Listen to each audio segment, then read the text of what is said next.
the moisture off the ground as they come through. That's what's being thrown up into the air.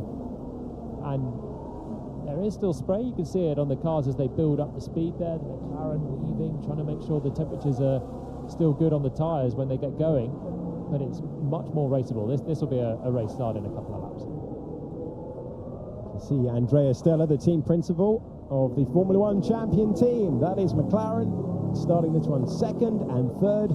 There are 10 points between Oscar Piastri in the lead of the Drivers' Championship and Lando Norris in second. Max Verstappen only 12 points back.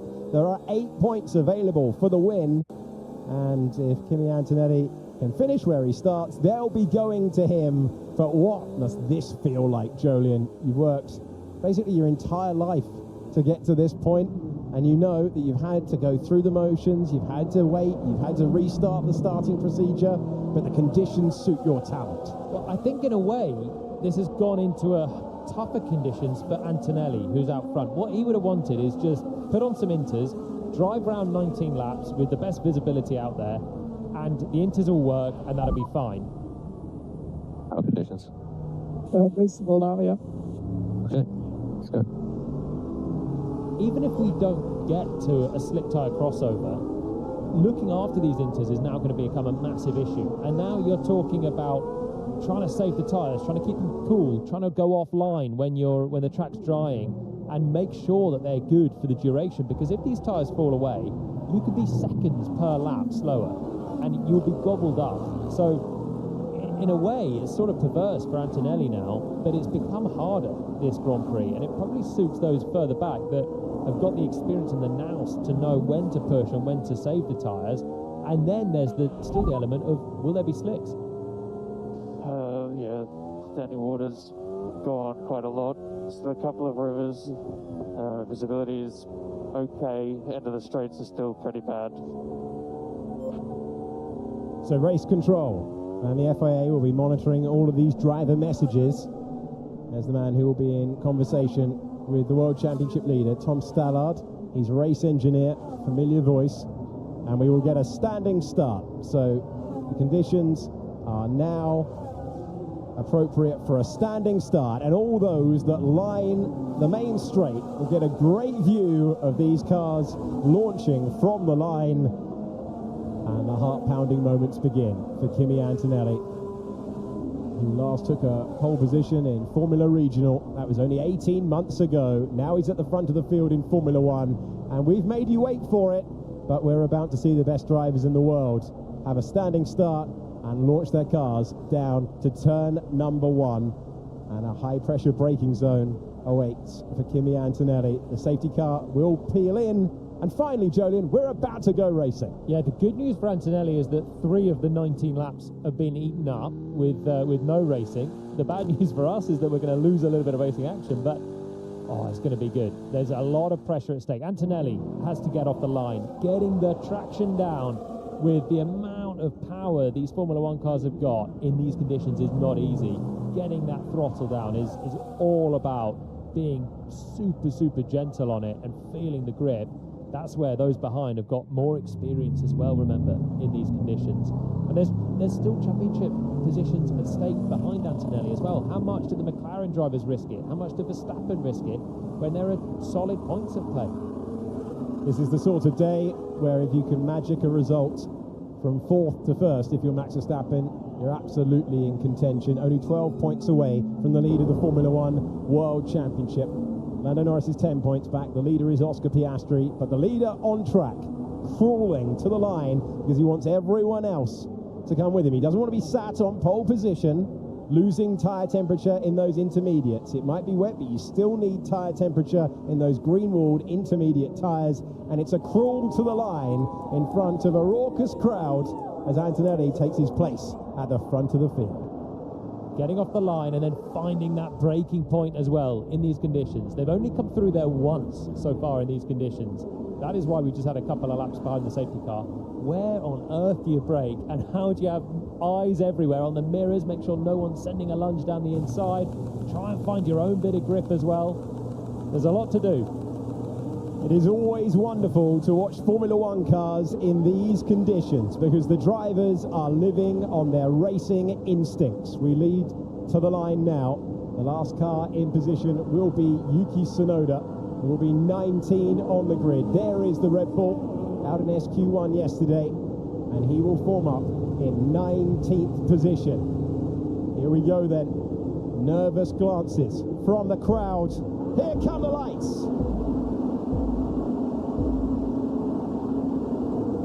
And the sprint in Miami is underway. Good and even reaction time for the front row, but Oscar Piastri's diving to the inside. The top two, side by side, and Antonelli goes off at the first turn. He loses 3 positions, and through goes Oscar Piastri to the lead. Then it's Lando Norris up to second place, and Max Verstappen is up to third. Piastri got past, he got a great launch, he got the inside line. Antonelli tried to hang on to it, and he couldn't hang on to it. He's down to 4th. So Piastri's essentially done exactly what he did on his last race start in Jeddah. From second place, make it his own corner down the inside, and there was nothing Antonelli could do on the outside there. He put me off. We'll give you a replay, but at the moment we've got to bring you the pictures of the racing on the opening tour, where you're trying to find the grip, where you're trying to find your way by the 2 silver arrows from the spray down to the braking zone at turn 11. George Russell trying to reassert his dominance at this team. Antonelli saw the chances slip down to 4th position. Russell using more of the road. Is he going to risk it? It would be a huge risk if he threw one to the inside there, and he knew it, he backed out. Yeah, he's really wanting that place on this first lap, and has a little look at the inside of 16. He's got to try and strike while the iron's hot, while his teammate and everyone else are trying to figure out the grip. But now, looks like he's got his mirrors and eyes full of Lewis Hamilton behind as well. Hamilton finding himself in P6, then it's Albon and Alonso, the last of the point scorers. Liam Lawson got a stormer. He's up 5 places to P9 as they are circumspect round the hairpin. Can anyone go for a late lunge? There's a Williams risking it to the inside there. And let's see whether they can apply the power. I think Sainz was trying to get past Ocon, but wasn't able to do so. Piastri, Norris, Verstappen, Antonelli and Russell, your top 5. Piastri is bolting out front. 1.7 seconds now is his race lead, and he made a big gap in that final corner where so many of the drivers were cautious. That's where Max Verstappen went off, just on that previous formation lap. So it's really slippery in the final turn, but Piastri seems to have his head down now and is building the gap. So Lawson gaining 5 positions from where he was originally due to start. Not the only one. Lance Stroll also up 5 positions as well. So the bravery difference out there was different, and dramatically so. Hulkenberg lost 4 positions on the getaway, and Sainz was unable to clear Esteban Ocon. It is a sizable lead out front for Oscar Piastri, the championship leader. Looks like he's going to extend his advantage if it finished like this. We're on lap 4 of 18. We started the clock when the safety car left the pit lane, and so we are on lap 4 as once again Sainz tries to side his way past outside line, trying to turn it into the inside line. A man who's won in the wet before, no way by at the moment. No, not finding the grip on the outside of that long right-hander. Sometimes just driving off the racing line and you can suddenly pick up a load of grip. Strike very quickly. Copy. I think Piastri with one eye to possibly a slick tyre later on, and just warning then his race engineer, Tom Stallard, saying, just keep on your toes, we've still got to win this one, and it might come down to strategy. Here's Sainz to the inside. This move's been coming for a whole lap, and this time the Spanish driver gets it done. The Williams man is through, but Ocon places the car nicely, gets the traction, gets the place back. It's great battling. It's only for P12, but it's great battling out there. The American team, Ocon, who joined them at the start of the year with Haas, up against Williams, and these two teams also fighting in the Constructors' Championship. They're 5th and 6th, with Williams ahead of Haas coming into this weekend. I won't turn. Understeer for Hamilton, who's still running in 6th behind George Russell, who's just dropped away from Antonelli ahead of him. This is on board with Lewis coming out of turn 8 and accelerating now up the long straight where his teammate crashed on the way to the grid. We're going to have another look at the start. So Piastri gets the drive in this part. Now he's halfway alongside Antonelli. He's right alongside. He's even ahead coming into the corner. And I mean, that's not an argument that Antonelli can have there. A bit like Verstappen in Jeddah. Piastri was there, he had the corner, and really Kimi, with a bit more experience, probably would have backed out and accepted that the place was never going to be held on the outside. even off the line. Then watch the second phase of the start. Piastri getting a much better second phase and getting to the apex first. Yeah, he's got it done, and once again he's kept it really well on the track. It's a fantastic move actually from Oscar to get the launch, the drive in the second phase, and then stop the car perfectly and take the race lead. This is what Oliver Behrman saw, or perhaps didn't see, into the first turn of the race. Unlucky with the conditions and the visibility. Lucky not to rip the front wing off. And then have a little dangle of the nose in sights at turn 2 as well. So really, really going brave in the first couple of corners, Behrman. Race control have noted the incident between Antonelli and Piastri, only noted at this stage. Jolien told you this was going to happen earlier on. We're seeing cars peel from the racing line. They're trying to keep their intermediates cool. They're trying not to wear away the rubber. Yeah, and there could be seconds worth of difference. Normally in equal conditions, drivers are fighting for tenths. They're fighting for hundredths in qualifying. But if the tyres go away, you could just be a complete sitting duck. And that's why they've got to be careful and not chew through these intermediate tyres. That's why the full wet was never going to be an option, really. Probably even on the first stint, why only Sainz went for it. But now it's about, will there be a slick tyre crossover? No further investigation required after a review of turn 1. The stewards, race control, agreeing with Jolien. He's basically, Kimi there, just exclaiming to his team. There's never going to be anything there with the stewards. I'm sure he'll have watched back the start of the last race and seen exactly how that unfolded with Max and the 5-second penalty that came. Now, I wondered here, Verstappen is noted for out of position. He was so aggressive on his grid box. We were on board with him seconds before the start. I think he might have gone over the front of his grid box.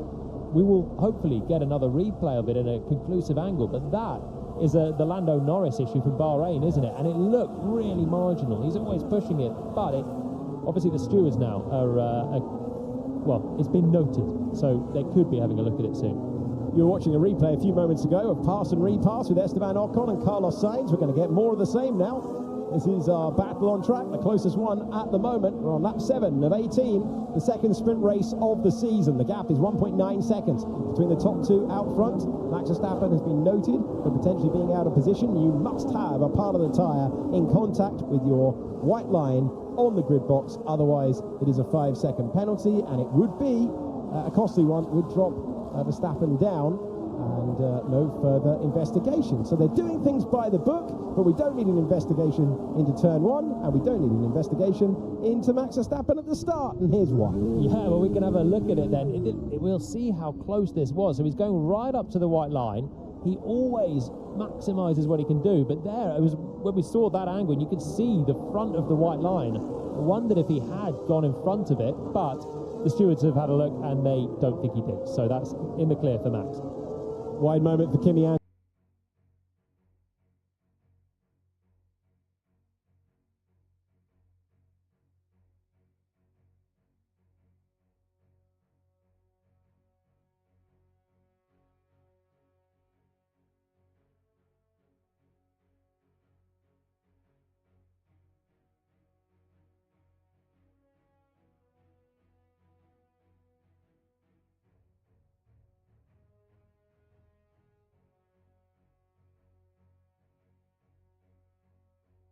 Because so much can go right and so much can go so wrong, and but I always get excited. So short run to turn 1 here. We got two drivers and 2 cars in a great position with good race pace, so it might be go for the gap if we see one. If not, let's be patient and let the race come to us. There's one car ahead of you though that's pretty feisty sometimes off the line. What's Lando got to do to take it to Max into turn 1? If he's got a gap, he's got to go for it. But you got to be sensible too. I think he's got a good race car underneath him, so I don't think it's you got to do it in turn 1 or that's your only chance. I think we'll be strong today. Are you relying though on it staying dry to be really, really strong? Because that's where we see your degradation come through as a strength, but if it's wet, all bets are off. Yeah, anytime it's wet, that adds some unknown to it, which can work for you or against you. Typically when you're further back, you want it to be wet. When you're further up front, you usually don't want it to be, but we're ready for any condition. And you've got Antonelli, of course, starting alongside Oscar Piastri once again. What do you think he'll have learned from that sprint race? And what we're seeing from Oscar at the moment is a real aggression, but also a capacity to just take a corner and own it. Yeah, no, Oscar's doing a great job. When it's his corner, he just goes for it, and he's totally under control and just doesn't hesitate. And I got to say, Kimi's been very impressive, not just from a speed point of view, but a maturity. You know, normally a driver that young, that inexperienced, being up at the front so quickly, historically, you've seen some youthfulness come out. And you got to say, he's driving with a lot of experience, so I think he's going to be smart in this race. Where's the main threat then today, Zach? It's got to be Max. But I also think both Mercedes, they've been fast all weekend. And potentially skywards, the rain. And then things that are out of our control. We've run 50 million simulations coming into the weekend, but there's a chance that we didn't run one that we're about ready to see. Thank you so much, Zach. Best of luck. As ever, thanks for your time. Really appreciate it. Let's hear from Ollie Behrman. Ollie, I said this to you yesterday, you've become a bit of a specialist of fighting through the field. I know you're making life hard from the back of the field, but you've been out there, you've explored the conditions. What's possible? Yeah, definitely not my goal to be starting back there, but we had a tough quali yesterday. Try and make up for it today with a good race. I think the race will be an interesting one with the weather front. So yeah, we'll see what we can do. Pace of the car, do you think good enough to make some progress, whatever the conditions? Definitely. Best of luck, thanks. Well, Ollie Behrman looking to make strides then from the very back of the grid and from P20 all the way to P1. Max Verstappen on pole, Christian Horner alongside us. Christian, we're looking skywards. What's your radar saying? What are you thinking? Well, I think we're in between two quite big rain showers at the moment. You can see the darkness, you know, over there and also in that direction. So I don't know. Things pop up so quickly here. It's forecast to be dry for the next hour, but that could mean anything.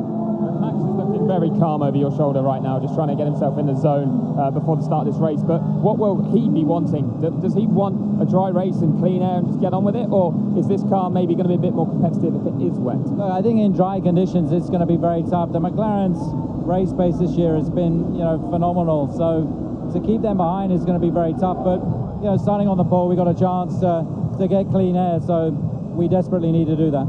And Zach, Yuki Tsunoda starting down in P10. Are you tempted at all to split the strategies? Yeah, you medium, could, hard, medium? You could do that. I mean, they've got two guys in the fight, so they can split. And the problem is with that, you don't know which one's going to work.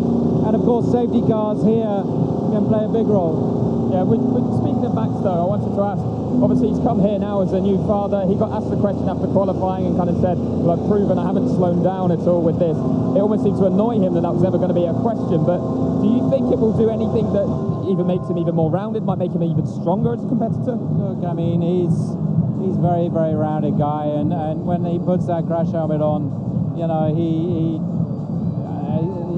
incredible, to be honest with you, and his ability to block out all of the noise. I mean, look at this, you know, this grid here, and his ability to just focus on quite incredible. Christian, Zach was saying that Max is very much the biggest threat today, but also mentioned the Mercedes cars behind as well. How wary are you of Kimi Antonelli firstly, and the way we're seeing this rookie really come to life now, and George Russell too? Yeah, they bought an upgrade here, and they're looking pretty quick, particularly on the straight. So yeah, they're going to be a factor in this race as well. So yeah, it's not just about the McLarens. I think, yeah, Mercedes could be you know, competitive here as well today. So, and of course, the thing we all don't know about is what is the weather going to do. Yeah, you're all competing against the skies. Thank you very much, Christian. Thank you. Best of luck. Okay, let's hear then from Gabriel Bortoletto, who's with Lawrence.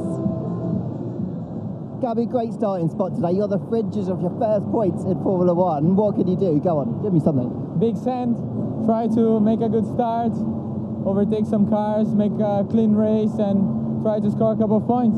Best of luck today. He makes it sound so simple. Overtake a few cars, score some points in Miami. Why not? But look skywards, Gabriel Bortoletto, because it does look dark, but we are dancing around two big rain cells. We may have missed them, we may not.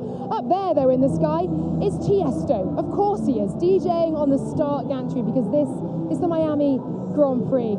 All right, Chris, then, go on. What a view that must be. I know, up there, looking down on this grid from up there. I once got to do that marshalling photographers at Silverstone, and it was insane. He must be loving it up there. All right, your thoughts on the start, then, based on what, of course, we saw yesterday? Yeah, we're in the right place. It's these two cars. It's Max Verstappen and Lando Norris. And I feel like, you know, there's a bit of history from last season, so it's going to mean a lot if Lando can get ahead of Max. Max knows how to deal with Lando in general. Will it be different this time? I'm not too sure. But I also love that we have a repeat behind of Kimi Antonelli and Oscar Piastri to see if there's anything different between those two and if Antonelli has learned from what happened in that sprint. But I'm actually glad it's dry for the start. I think we're going to see some elbows out. Yeah, and I think it would be nice to see, yeah, as you say, just a pure start, driver skill only, and not having the rain involved. We just see smoke pouring out here from the gantry. The Mercedes, of course, of George Russell, just behind this kind of like melee at the front of elbows out down to turn one. Then the Williams cars as well. They'll be looking over their shoulder. They will, but also George will be, because if he gets overtaken by one of those Williams cars at the start, that could really hurt his race. That could be very damaging for his race pace. But I reckon he'll be hoping to see a little bit of carnage ahead of him, and he'll be trying to pick his way through. So he might even hold back slightly and then be looking to say, okay, can I make some positions on the exit of turn one when everyone else are fighting each other? So there's so many different dynamics that drivers are thinking about and doing it in split seconds. There are so many different narratives woven into this 6th round of F1. And I want to hear your prediction, please, for the winner of today's Miami Grand Prix. Go on, even a podium. I'm going to go for the winner being Max Verstappen. Podium, I'm going to go with Lando Norris and then Kimi Antonelli. Stay top 3 as they are. Kimi Antonelli to claim his first podium. I like it. Bold stuff. We'll see. Max Verstappen, pole sitter. The pole sitter has never, ever won here at the Miami Grand Prix before. On the week in which he's become a father, can Max Verstappen change that rule? Lando Norris and Oscar Piastri will have something to say about it. And keep your eye on the weather radar. This is the Miami Grand Prix.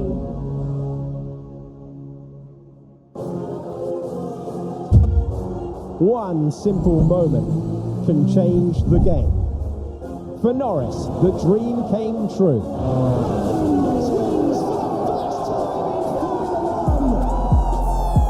For McLaren, a full year out front, leading the pack. 12 months on, we return to the International Autodrome with the hunter turned hunted. It's still Papaya to beat, but 5 races in, it's Oscar leading. Walking in his mentor's shoes, looking to go one step beyond. And so to the arena. It's tight. Oh, he was getting hit by his teammate. It's committed. And the run is relentless in the 305. As rookies look to keep their strong starts going. And Titans carry the cheers from the crowd as they search for answers. How you doing, Miami? Welcome back to 2025, where the form book is optional and the driver defines the limit. Come on. The Miami Grand Prix starts now.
It's race day in America. The Formula One World Championship returns to Miami.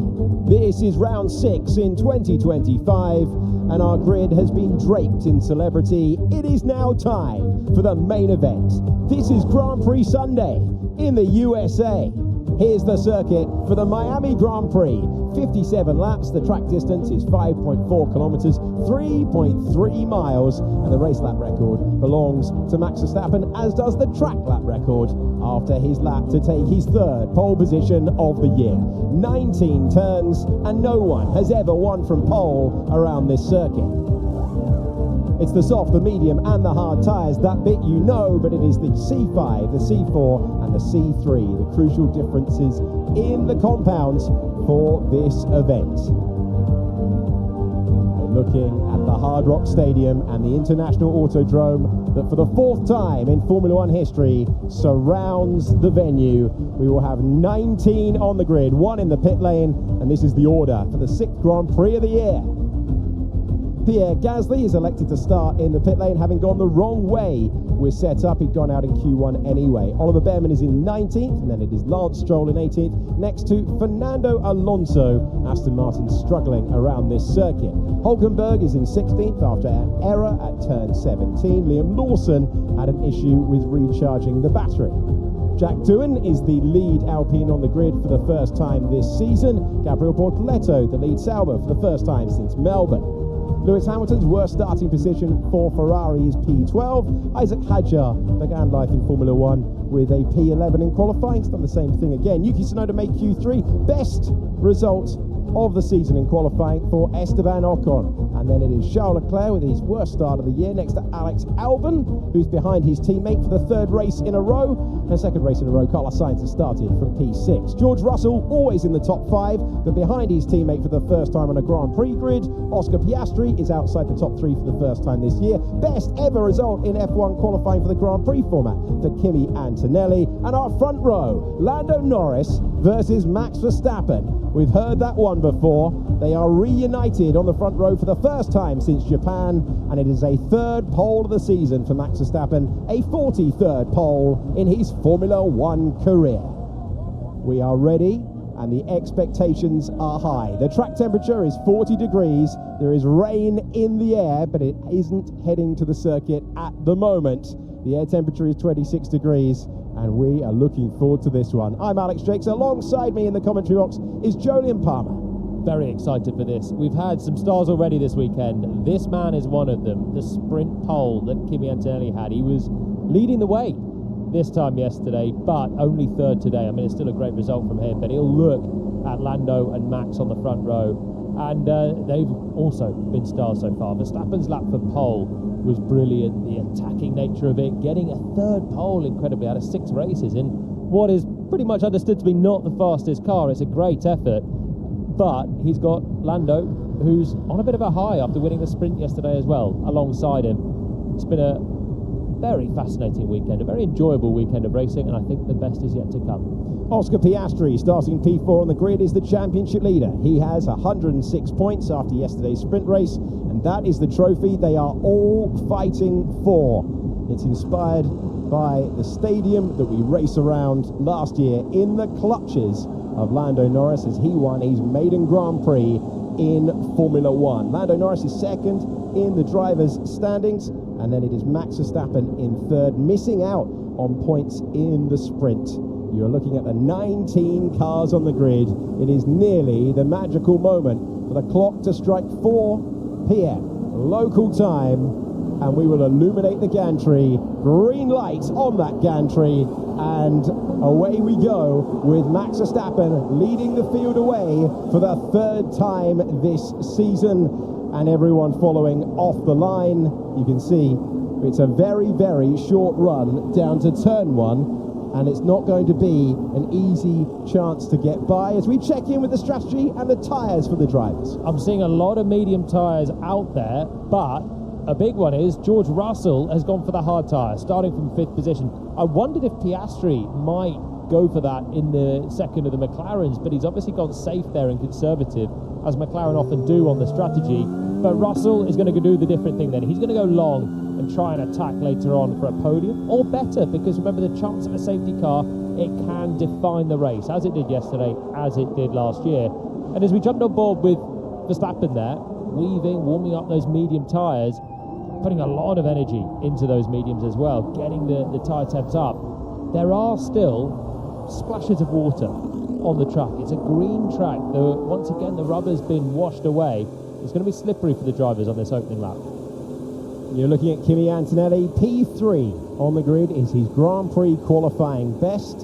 Remember, the teams were able to tweak the cars after the intense sprint race that we had yesterday, and all of that running in the simulator, all of the data that they poured over allowed him to get close. He wasn't too far away at all. He was 0.003 of a second away from climbing to the front row, and he was less than a tenth of a second away from pole position. He is 18 years of age. This is just Grand Prix number 6 for him. It's been sensational this weekend, Antonelli. Was really unlucky actually in the sprint, having lost the places at the start. I mean, that was a little bit on the driver's side, getting away from the line, but having that collision with Verstappen in the pits cost him more. Look at the way all the drivers are snaking down this back straight, still desperate to fire up the front tyres particularly.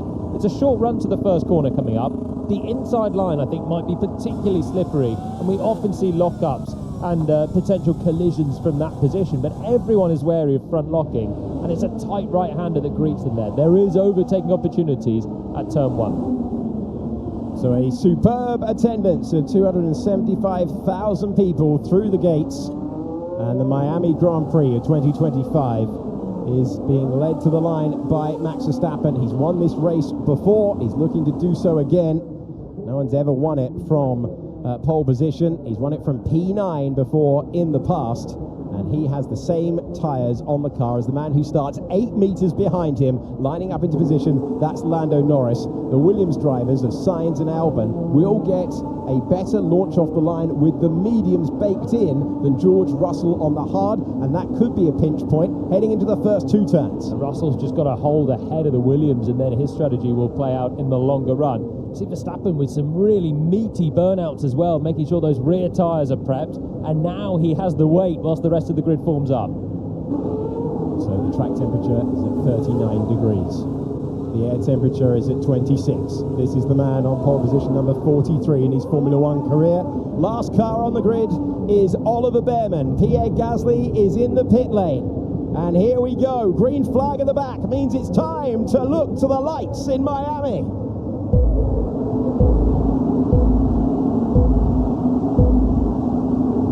And the Miami Grand Prix is underway. A good reaction time for the top 3. It's Max Verstappen holding the lead, but he locks up, and Lando Norris is going to have the chance to get on the power. The 2 rivals are side by side, and Verstappen through a defensive shape, roaring around the outside. To second place is Kimi Antonelli, and he'll be challenging for the lead because Verstappen had to go super defensive, but Verstappen got his elbows out and maintains P1. Elbows out indeed. I said the grip level would be low, and I think everyone's just found that in the opening corners. Lando Norris down to 6th position, tried to go for the lead, lost out. Verstappen, Antonelli and Piastri, then Russell and Albon, your top 5. Yeah, Verstappen only knows ruthless defence, and that's exactly what he put on Norris once again, sweeping through turn 2 there. I'll have to wait and get a replay. I don't know if Lando had done enough to warrant the space, and it's obviously worked out beautifully for Antonelli to come through. Jack Doohan's got a puncher. Disappointment for the lead Alpine on the grid for the first time. Antonelli was shaping out of the slipstream of Max Verstappen. In the end, he was defending for Oscar Piastri, who's the lead McLaren in the race. He is in 3rd, Russell is in 4th, then it's Albon, and down 4 places in 6th position. Bring us that team radio from Lando Norris. Yeah, it's an absolute disaster for Norris, who suddenly would have just seen that chance to get into the race lead, as Piastri has a bit of a slipstream here on Kimi Antonelli, applying the pressure for second place. This is a big move. So, this is an opportunity with the cars fat with fuel for Piastri to put the pressure on the Italian rookie, who is just 1 lap into his 6th Grand Prix in Formula One. Wide moment for Oliver Behrman as he makes his way through the turn. His teammate is running in 10th position, again going defensive and locking up. These two already have history at turn 1. Did Antonelli make the corner? He did, but he's off the racing line. He's massively on the defensive. Yeah, there's no grip at turn 1 particularly, especially when you do what Antonelli did and sweep to the inside, picking up maybe a bit of residual moisture on the tyres, then try and hit the brakes to ward off the championship leader, and he must have done really well to keep that on the track and hold the inside for turn 2. There's everyone, the best drivers in the world here, scrabbling around for grip on slick tyres and somehow keeping it clean. These cars are heavy right now. They are the heaviest they'll be for the entire Grand Prix. The yellow flag is out on lap 2 of 57. The virtual safety car is out on lap 2 of 57. We'll take a breather.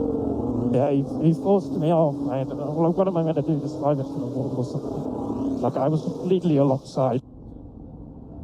We believe that Doohan and Lawson made contact. They were starting in a similar position, 14th and 15th on the grid, and Jack Doohan, after A great qualifying session. First time he'd out-qualified Pierre Gasly. It comes to nothing. This is the start of the Grand Prix on board with the Australian. So perhaps not entirely keeping it clean. There is Lawson appearing on the outside. And doing there, right over the curb. There's not much more that Jack could have done, to be honest, there. Liam went round the outside and didn't leave enough space there, and Doohan can't disappear.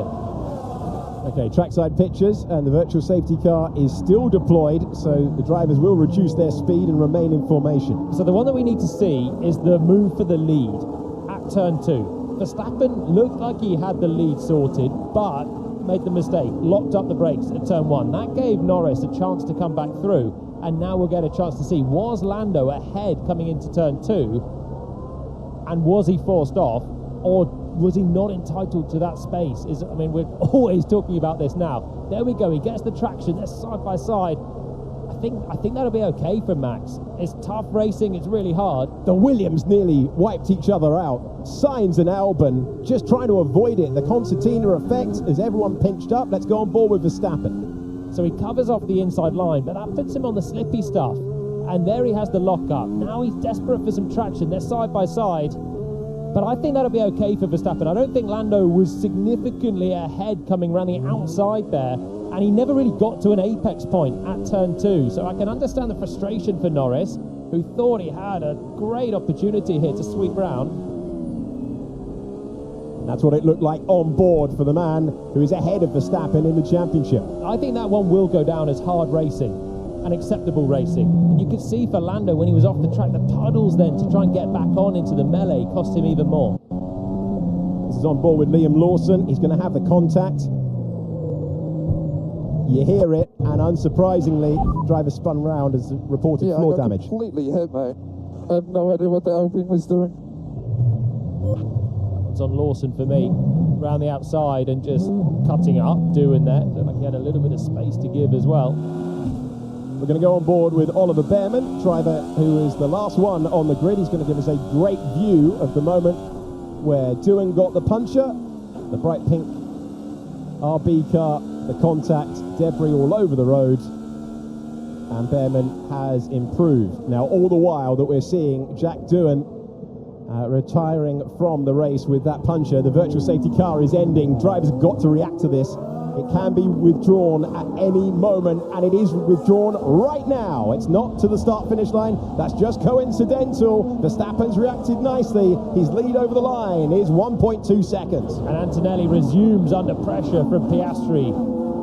Tenths separating them as they hit the brakes for turn 1. We've seen how easy it is to lock up. Whilst they've been going at reduced speed, the tyre temperatures drop slightly as well, making it that little bit harder.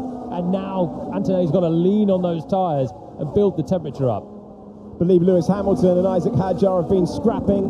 Hamilton has got himself into 11th position. We're looking at the championship leader, Oscar Piastri, trying to dispatch the lead Mercedes in the Grand Prix.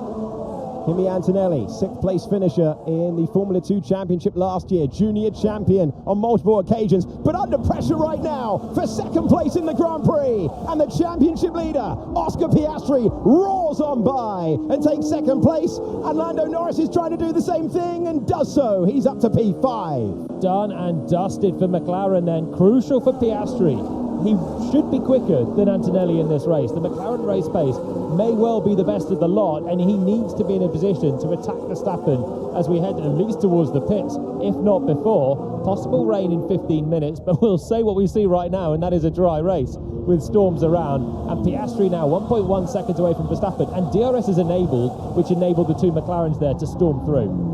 Crucially, they have extended that DRS zone on the way down to turn 11 by 75 metres to try and promote the overtaking moves that you just saw from both of the leading contenders for the World Championship. Piastri ahead of Lando Norris by 9 points heading into this Grand Prix today. So Piastri getting the move done. He wasn't the only one. We told you that Lewis Hamilton had improved up to 11th position, and this is how he did it.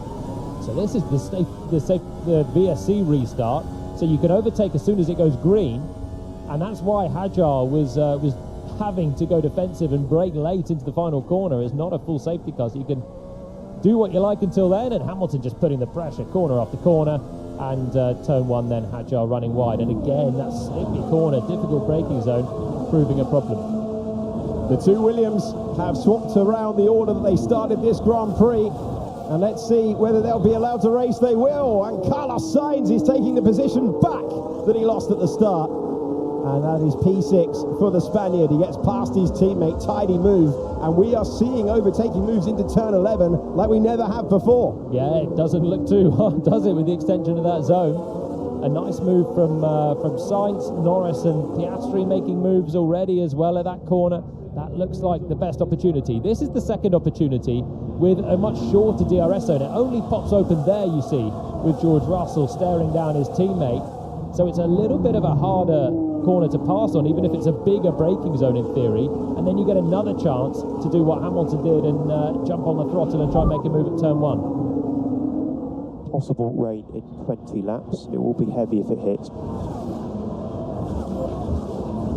Well, that's what the locals have been telling us all weekend long. The rain showers don't last for very long, but when they come down by the bucketful in this part of the world. And it rained out the F1 Academy race earlier on, and we've got some Grand Prix on our hands. Oscar Piastri has stayed at a 1.1 second gap to Max Verstappen. Antonelli coming under pressure from Russell, and you wouldn't be surprised to hear Russell on the radio sooner rather than later, because he's got Lando Norris looking very strong behind him. This works okay for Mercedes though, building a DRS train. We saw it with Williams in Jeddah, keeping Isaac Hadjar at bay for 8th, 9th and 10th. The way that Russell can defend from Norris here by using the DRS of his teammate is good. Is he going to have a pop at his teammate? Yes, he is. He's having a look. Every half look that you have, though, leaves you vulnerable, and we know how good the McLaren is in this part of the racetrack. And remember, Russell is on the hard tyre. Those around him are all on the medium, so he's on a different strategy and he wants to go much longer into this race. He doesn't want to start locking front tyres and have to carry that much further, but he also doesn't want to be held up here, because possibly, if Mercedes have got race pace, he could still be thinking about a race win if he can get ahead of his teammate. Lando Norris is trying to change all of that. He forces a minor defensive move from Russell. Does Verstappen have damage or a penalty? Not yet, but they're looking at it, Oscar. They're looking at the turn 2 incident. And I can tell you that they've looked at it and they've gone no further action for the drama at the start of the Grand Prix. And race control agrees with you, Jolyon. Yeah, it was hard, but low grip, and I don't think Norris had done enough, and nor did the stewards there to get him back. So he's going to have to do it on track. This could be epic! And it is a wide moment for Russell. Open the door for Lando Norris, and that is some way to take 4th position in the race. Yeah, he is a man on a mission at the moment. I haven't seen many overtakes at turn 4 before, but Lando set that one up from turn 1, got the drive through 2 and 3, and then had the inside line for turn 4, and it didn't look like Russell could do too much at that point. He has got the DRS as we're heading down towards turn 11. See Russell away from the ideal line through 1, compromised into 2, and after what happened out front on the opening tour, Lando Norris going for any gap. So it's actually clever from Norris that he's using energy deployment in a place where Russell will not have been expecting an overtake to be coming, and I don't think that was really a chance on paper, but the way he just deployed then the overtake button, everything from his battery, gave him that overspeed in a zone that's not a DRS zone, and he just managed to sneak up the inside of George Russell.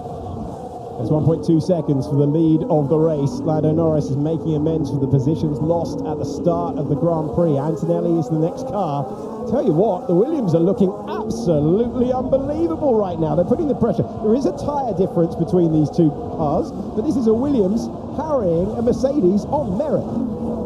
And beating the Ferrari still. What year is this? 2025, race winner in the Williams here, putting pressure on the race winner in the Mercedes. They're absolutely flying this weekend. Sainz has been driving brilliantly. Albon should have had great points in the sprint yesterday as well, finished 4th, but got a hefty penalty for an infringement of the safety car. And now they're sandwiched between a Mercedes and a Ferrari. What a time to be alive for Williams fans. I think even Williams are in disbelief at what they've seen so far. James Vowles has been talking about the collaboration of the two drivers, sharing data, trying to move the team back to the glory years that Jolyon referenced a few moments ago. You look at this shot into turn 12, where Lando Norris in the Papaya McLaren is heaping pressure on Kimi Antonelli. McLaren are quick. they're really quick right now. You can see it with the way that Norris is carving his way back towards the podium, and he's going to get a chance, you'd have thought, sooner rather than later. But look at that for the lead. Piastri nudging within a second of Verstappen as well, so we could get race on for the top spot. The most aggressive Miami Grand Prix that we have ever seen in terms of early lap overtaking action. 0.6 of a second, the gap for the lead. And Lando Norris knows that any quick move on Kimi Antonelli would be vital. Antonelli on sprint pole earlier in the weekend, youngest driver to ever score a pole in any race format in Formula One, chasing his maiden podium today. He's got a nice line through that final corner, Lando. The late apex allows him to just jump on the throttle a little bit sooner than the car ahead, and that's what, remember, set up the move that he put on George Russell before at that corner, turn 4. It's unorthodox. Rain expected lap 14. Heavy. Just going to skirt the circuit at first, hitting turns 7 and 17, then should cover the whole circuit eventually. It'll be interesting to see how everyone plays that. Think back to Sao Paulo, think back to Lando Norris and George Russell pitting and opening the door for Max Verstappen that day. That's a problem for then. A problem for now is Max Verstappen is trying to hang on to the race lead. He did so. Lando Norris, though, is improving. Another position recovered, and Lando Norris is third in the race. He's still a contender in this one. Yeah, this looks like real dominant pace at the moment from the McLarens. Piastri harrying Verstappen out front. He's almost close enough to make a move, and Norris continues his charge up through the field as well, up into third place, and we'll see if he can close in on the top 2 that are nicely bunched up with rain hitting imminently. Well, the rain might be coming in, and it's another torrid trip through turn 12 for Fernando Alonso, facing the wrong way and recovering. He's on the hard tyres and he's tumbled backwards. The man spun out of the sprint yesterday by Liam Lawson, finds himself in 18th position. You are looking at the battle for the lead between the reigning world champion and the championship leader. So how well could Piastri stay behind Verstappen in the first sector? It's Max's best chance of keeping him at bay using that strength of the Red Bull. This is Fernando Alonso, and round he goes. That's not very Fernando Alonso, is it? He's having a difficult weekend, hit by Liam Lawson at that corner yesterday in the sprint, and just looping it on his own. So Fernando Alonso gathering it back together, and he is the last runner but one. Crucial DRS zone now as we head down to turn 11. Verstappen knows it. Piastri is gaining with every single metre. Verstappen has to go super defensive, and he'll be off the ideal line, and the McLaren is soaring away at the back of the Red Bull. Yeah, the McLaren's good in this section as well. There'll be another DRS zone coming up shortly. Piastri very, very fast through that low-speed chicane all weekend. He stays close to Verstappen in the low speed. It's a shorter DRS zone here, but it's going to be another opportunity, I feel.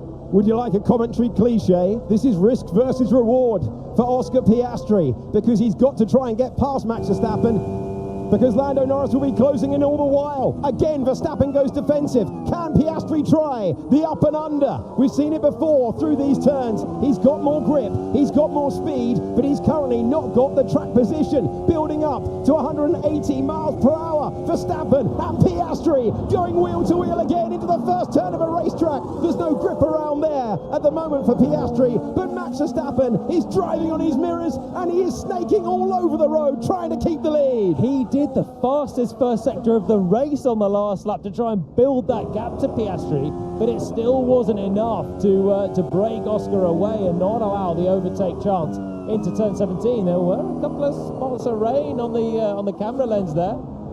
Piastri is closer than he has been at any stage coming out of turn 8. 9 and 10, you don't have to worry about them. They're flat to the floor. The Australian driver, the man from Melbourne, closing in on a rival for the title. Again, it's super defensive move for Max Verstappen. Again, he's trying to go all the way around the outside. He won't be given room. The door closed in his face. What a scrap for the lead. This is brilliant defence at the moment from Verstappen. It's positioning his car exactly where he has to, but he's going to be under pressure once again on the exit of this corner, and the pressure keeps growing.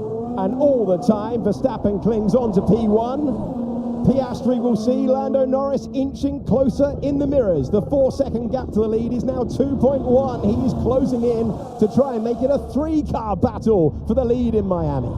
It's not quite close enough. And into turn 17. So when Verstappen doesn't have to defend, he shouldn't defend, because then you slow yourself up and you leave yourself vulnerable for the next chance. Down the inside, Max, make him work for it. Well, GP and Max have an amazing relationship. There's a lock up there for Oscar Piastri. That shows you the pressure of the defensive driving, and Norris will close in further once again. Breathing room for Verstappen out front. Yeah, Norris has been a second a lap quicker than these two for the last 2 tours, and that is why he's now looming in the back of this shot as the top 2 come snaking through. There is the second McLaren homing in to make it a 3-car fight for the race lead. Confirmation, Lando Norris fastest lap on the last lap as well, and that moment for Piastri at turn 1 has let Verstappen off the hook on this lap. We see it again, not much, but a wide moment, and Verstappen will get a breather. Great defensive moves under pressure, clean racing from the pair of them, but that has delayed the fight for first place in the race somewhat. Well, I don't think it's going to be for very long, because he's back within a second, and the pace that McLaren have, it seems like it'll be a foregone conclusion that they'll come through, but Verstappen has been driving really, really well and cleanly for the last couple of laps, positioning his car where he has to, no lockups, and frustrating Piastri. And when you're there, you're within a second, you're getting these chances, and you can't make it. It becomes more and more frustrating. You start to work harder, you start to brake later in the dirty air, and you make these small errors. But there we go. One more lap, and he's sniffing the fumes at the back of the Red Bull. Lando Norris is 2.5 seconds away. He's 3 seconds off the lead. It's the route to drive. Understood. Max Verstappen looking in the left mirror, looking in the right mirror, reporting low grip. We saw that in the early stages, trying to keep it clean, trying to hang on to the race lead, and Oscar Piastri knowing that his teammate is closing in all the while. He knows he's got the car. Can he find the gap to put a move on Max Verstappen? And you don't see it happen too often in Formula One for the lead of a Grand Prix. The best overtaking chance that we've seen so far is into the next big braking zone at turn 11. But Max is so fast in those high-speed corners that we've just been on board for that he manages to extend the gap. Now Oscar's closing and closing and closing, but I don't think it's going to be enough. At turn 11, it would be a huge lunge if he went for it from there. But look at the entry speed the McLaren can carry. They've got really good low speed corner speed, and that means he gets close for the next attempt.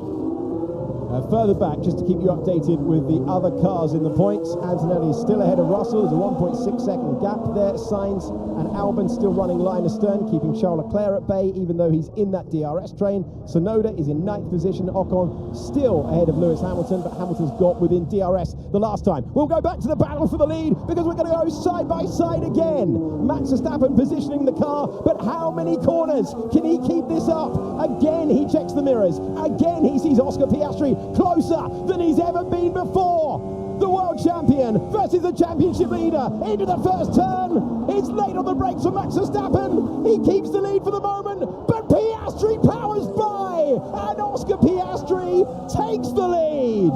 Finally manages to make it through. Verstappen did as much as he could possibly do, but rather than trying to hang it around the outside and be forced off, Oscar saw that one coming, hammered on the anchors and let Max sail on wide and snuck through on the exit. Lovely move that was many laps in the making, and now we'll get take 2 with Norris in the fray. Norris will want the decisive pass on Max Verstappen. These two close together in the opening meters of the Grand Prix. Max Verstappen passed by Oscar Piastri, who will be aggressively pushing now to try and build a gap, because on the pace, the McLaren look in a different league today, despite Verstappen's heroics lap after lap. He's lost the lead, and Norris looks like he's going to get through to second any time now. Brakes, and honestly, useless. He was sending it in super late to try and hold that inside line, and he was sending it in from offline as well. Not happy, and you can see the Red Bull sliding around in the low speed on those low speed right hand corners, turn 12, 13 and 14, and now Norris will have a chance. Lando Norris has 5 Grand Prix wins in Formula One, so does Oscar Piastri. Are they going to do battle? Norris trying to improve to make it a 1-2, stays on the outside line, also wants the first turn. Max Verstappen in the Navy Red Bull knows that he is struggling with the brakes, he's struggling to keep the mighty McLarens behind, and is it going to be a 1-2? Will it be another late braking move? Again they're wheel to wheel, again there's nothing between them, and again evasive action needs to be taken in the opening corners of the race, of the lap for Lando Norris. So close there. It was almost a brave pass from Norris, but he didn't quite have the traction coming from almost entirely off the track on the exit of turn 1. Really close. I don't think he'd done as much as his teammate on the straight before turn 1. That's the pass that Piastri had. He was ahead coming into the first corner. Verstappen sent a Hail Mary down the inside to try and hold him back, and it was just desperate, and it wasn't enough. It was a nice clean bit of awareness there from Piastri. Norris tried to go around the outside and it wasn't there. Norris again looking to the inside. All of the time that Norris gained to his teammate, it's disappeared. Oscar Piastri leads by 3.1 seconds. He was not ahead. All good. Yeah, I think he'll get away with that one as well. But he's going to have to keep defending because Norris is here once again. Visor cam. And we're looking at a potential move for second place. Surely coming here. DRS open. And we're charging down to the final big braking zone. This is turn 17. Lando Norris does not want to go for the late send. He wants to wait for that turn 1 opportunity. His teammate is building a significant advantage here. If Norris wants to win 2 years in a row for the Miami Grand Prix, he needs a decisive move on his rival for the title last year, on the man he's ahead of in the championship battle, but they're both behind Oscar Piastri on the racetrack and in the points, and now Norris can see, similar to George Russell, Max Verstappen's line out of turn 1 was compromised, but he will still be the lead car into turn 4. Yeah, he's not going to be able to pounce like he did on Russell, that move at turn 4. I don't think it's going to work on Verstappen.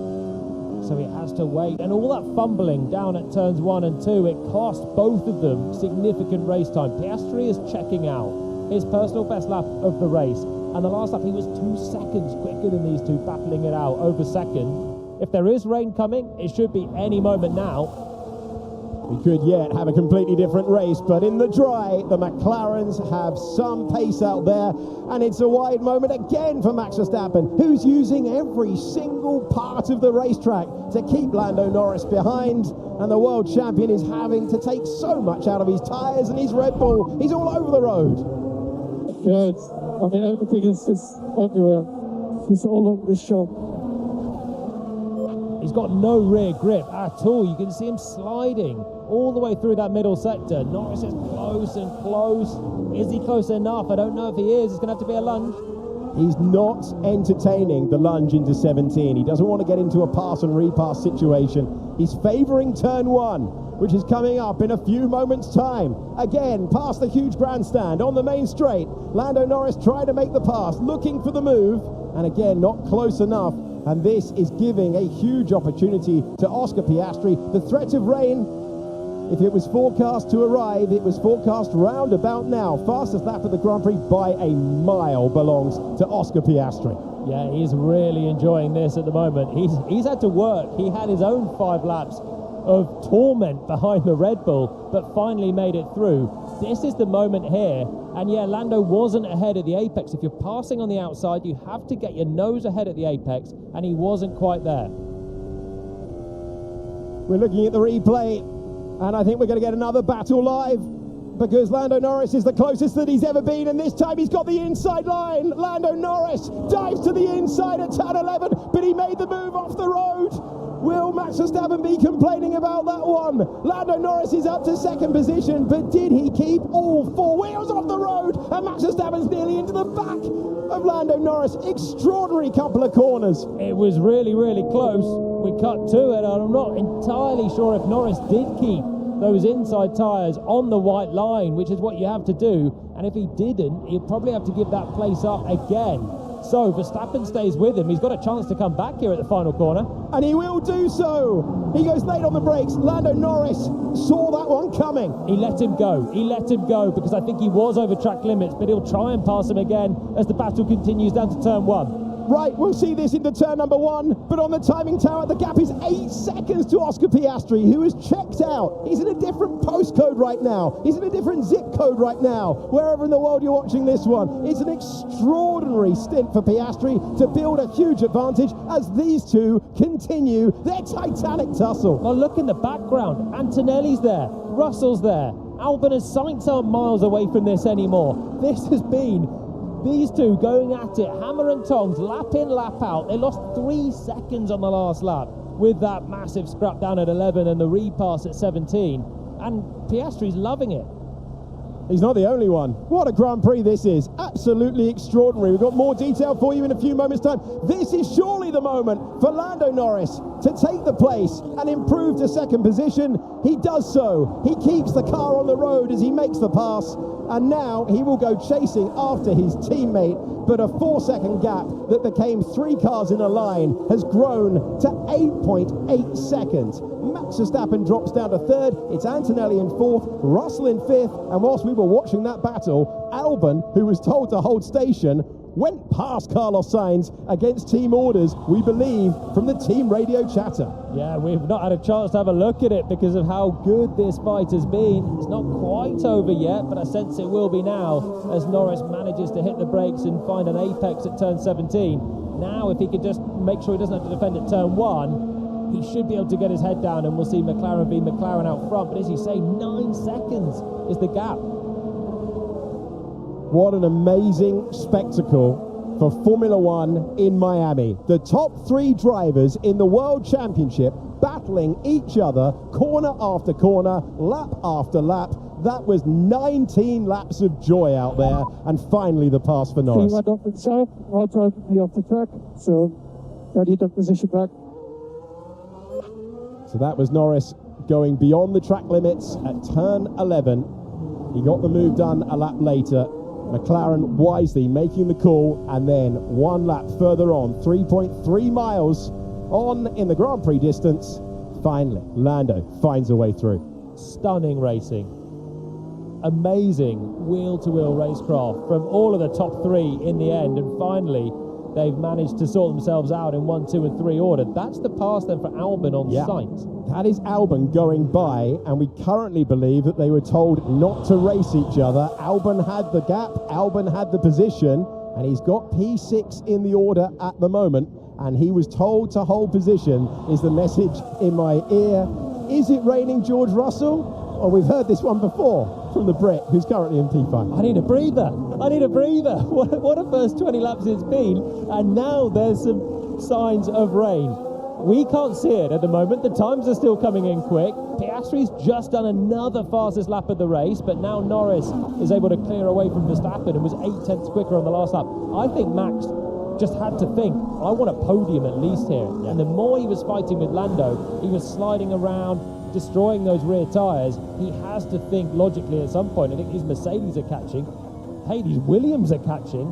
I need to just keep my powder dry for a podium fight. Bortoletto's come into the pits. He has come in. We've got 1 retirement from this Grand Prix. That was Jack Doohan on the opening tour. Bortoletto about to be received by his pit crew. I have to say, sometimes I'm critical of Max's racecraft. Sometimes he pushes the rules. He did in Jeddah. That was absolutely superb. All of it. The defence, the aggression. When he couldn't keep the place, he didn't keep the place. Absolutely brilliant defence in an inferior car. That was delirious stuff. The top 3 drivers in the world, 2 McLarens, 1 Red Bull, the top 3 in the standings, lap after lap, and whoever extended that DRS zone down to turn 11, the one you're looking at. Getting a raise, are they? I think they should be, because this has been a phenomenal Grand Prix of overtaking action so far in comparison to previous editions. And how wonderful to enjoy it with you all. On the microphone, I'm Alex Jackson, next to Jolyon Palmer, who is racing in Formula One for a couple of seasons, and we have seen some epic action. We've still got the threat of rain in the air. We've got Piastri, he saw that advantage disappearing all the time. He made the decisive move. We didn't think it would be 9 seconds decisive. And Verstappen, you have to applaud him thrashing the tyres, oversteer through every corner, trying to hang on to second place. Last time around, Verstappen did a 1:33.2, Antonelli did a 1:32.9, and it's a 2-second gap between Verstappen and Antonelli. We've still got to fight on for the podium. That Piastri buffer now could be critical. How he managed to make the move through, I would say, faster than Norris. It still took Oscar plenty of laps to make that move stick. Lando had the chance at the first time and didn't quite get ahead at the apex to have the space and make the move, and that was critical. They could have been 1-2 with a 2-second gap.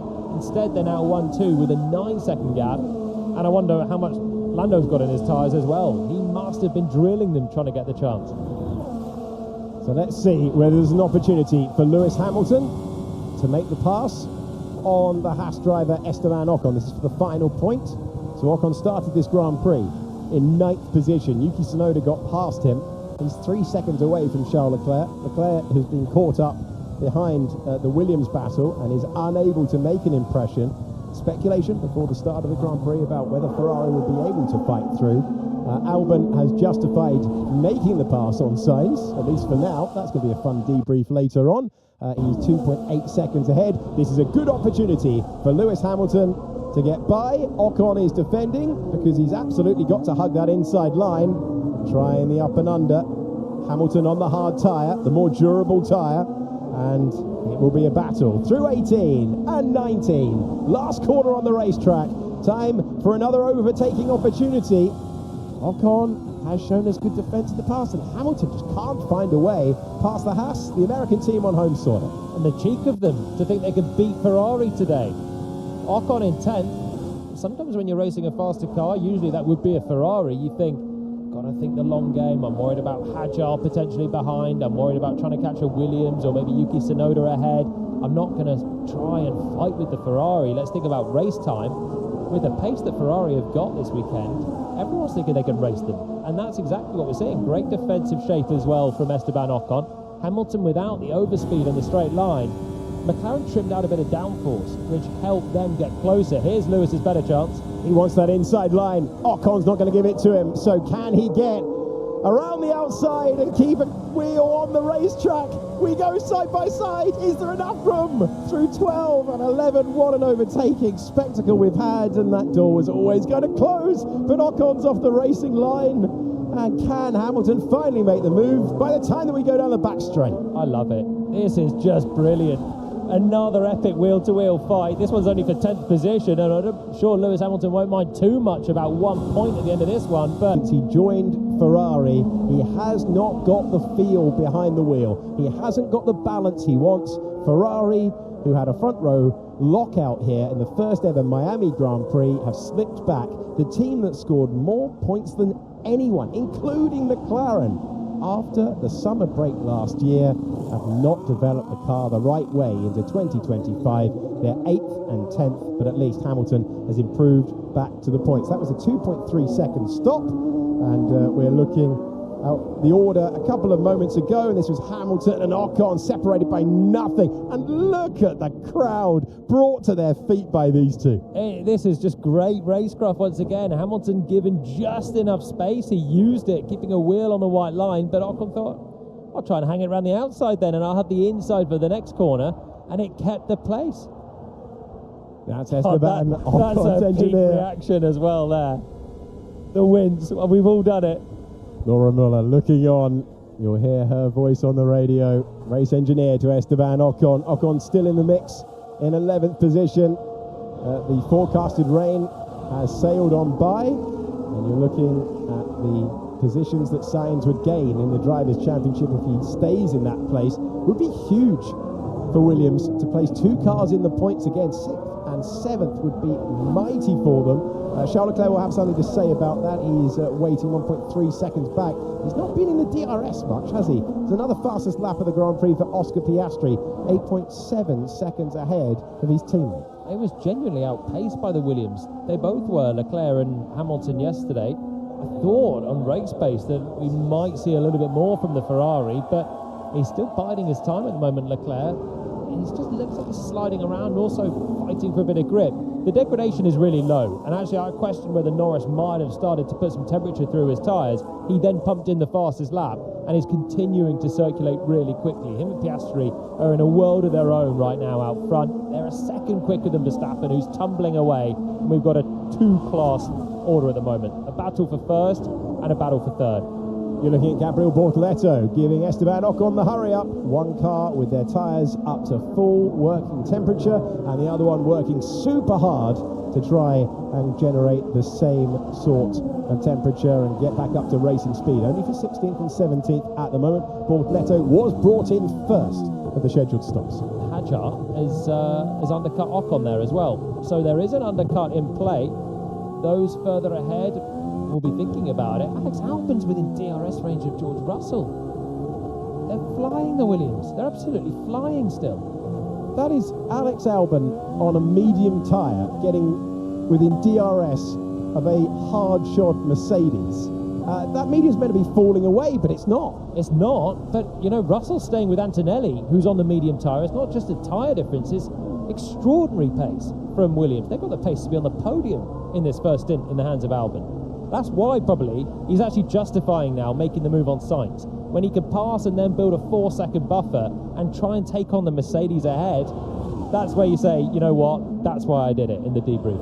Dropping a trophy in the debrief would be a pretty good response to any questions from the team. Come back with a nice tin pot and say, there's your team orders. Albon having an incredible run, fully motivated by a proven race winner joining the team. He's spoken about that. He's spoken about trying to improve every aspect of his operations. At the start of the year, he has been referencing that Sainz has been exacting in what he's demanding from Williams. Sainz said yesterday, great performance, but they were scrappy laps operationally. We're not happy with everything this weekend. There were lost sprint points for Albon. Possible light drops of rain for the next 2 laps in turn 17 mostly. Battle you're looking at on the racetrack is Oliver Behrman being harried by Pierre Gasly, who started this Grand Prix from the pit. The McLaren's pace is extraordinary. They're 1 second a lap quicker than anyone else in this race. That's why they've managed to put on the show by coming through the field that they did. Norris having slipped down to 6th and Piastri taking the lead.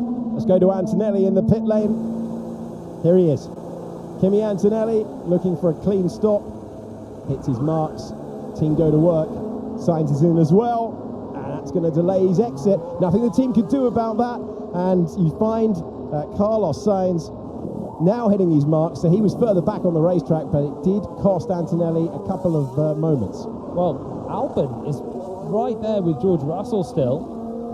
If he pits, I don't think he'll be able to overcut Antonelli with that slow stop, because Kimi's there released now onto fresh hard tyres with still a clear track ahead of him for the moment. So managing to stay ahead of the Sauber there has been critical for Mercedes to keep that track position. But yeah, they're having to put pressure here on Verstappen. They're not going to do that with the slow stop, but having to think about covering a Williams. Williams back into play, exceeding even their expectations coming into this season, definitely coming into this Grand Prix. So Verstappen and Red Bull are off the hook, I think, with the slow stop there from Mercedes. I imagine Max will pit this lap and just make sure he covers off Kimi, make sure there's no undercut threat. You don't want to let the Mercedes have too many laps on the fresh tyres whilst Max is still out there on an old medium. Degs low, it's going to be a one stop, and there we go, box for Verstappen, and Red Bull getting ready. So he'll cover off the undercut attempt, going 1 lap earlier for the fresher rubber, known in Formula One as the undercut, and Verstappen will hope for a clean pit stop from Red Bull. Albon pits as well, and we'll see where he comes out in relation to Antonelli. So it's very nearly the same thing again, but no holding for Red Bull, unlike Antonelli, who had to wait for Sainz's Williams to go by. Hard tyre on the car for Alex Albon, a 2.5-second stop for Williams when it mattered. Antonelli getting past Albon, or is he? It's going to be close, but Antonelli just gets ahead, and that slow stop doesn't cost him track position. Well, they had a shot, didn't they? They had a shot, and now Albon is on 1 lap pressure hard tyres. These will go easily to the end of the race now, 30 laps to go, and he can go hunting a Mercedes who's hunting a Red Bull for a podium in a dry race. What a great setup that we have. An 18-year-old chasing his first podium in Formula One. Albon trying to take Williams back there in a green flag race. It's been a long time since Williams were contending at the front. Alex Albon earlier in the season leading their first lap since 2015. when it was Valtteri Bottas at the head of the British Grand Prix for the team. They, under the leadership of James Vowles, have turned a page.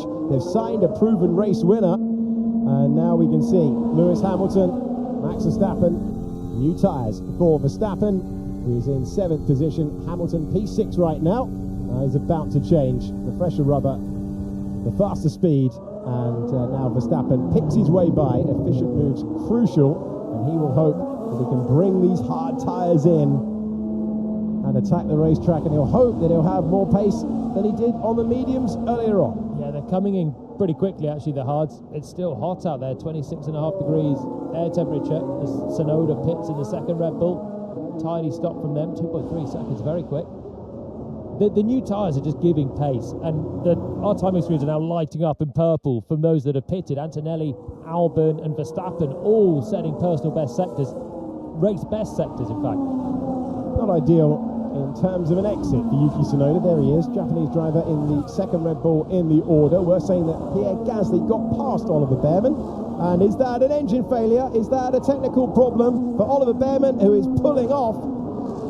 He gets out of the way of everyone. Can he get that car to a safe place?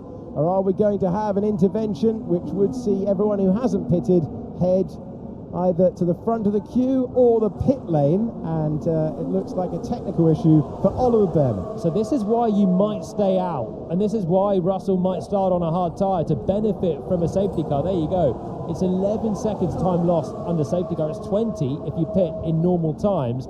McLaren are ready, but they have to wait until a safety car would be deployed. And I don't know if Behrman was... It looked like he was flinging it off the road straight away, but then it looked like he was trying to hobble around to a different part of the circuit. He's on the apex of turn 8. Virtual safety car is deployed. So it's raining as well. Is it raining? It looks like it's raining. And there you see Oliver Behrman having pulled off. The virtual safety car does give the benefit in terms of time. In comes Lewis Hamilton. Russell and Leclerc had both just gone past the pit lane when the VSC was deployed, so they have to wait another lap. They'll have to hope the VSC is long enough that it doesn't stop before they get a chance to dive into the pits.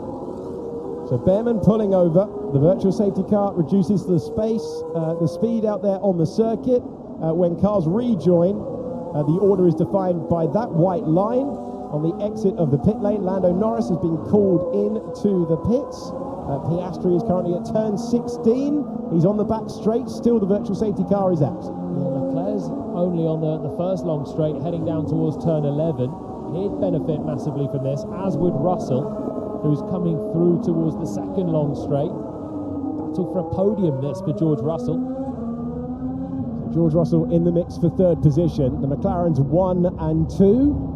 And Piastri, his advantage kept static by the virtual safety car. Race control electing to go for that, as it's still the virtual out there at the moment. Charles Leclerc has been called in. In comes our race leader, Oscar Piastri. McLaren will want to double stack. You see the spots of rain coming down.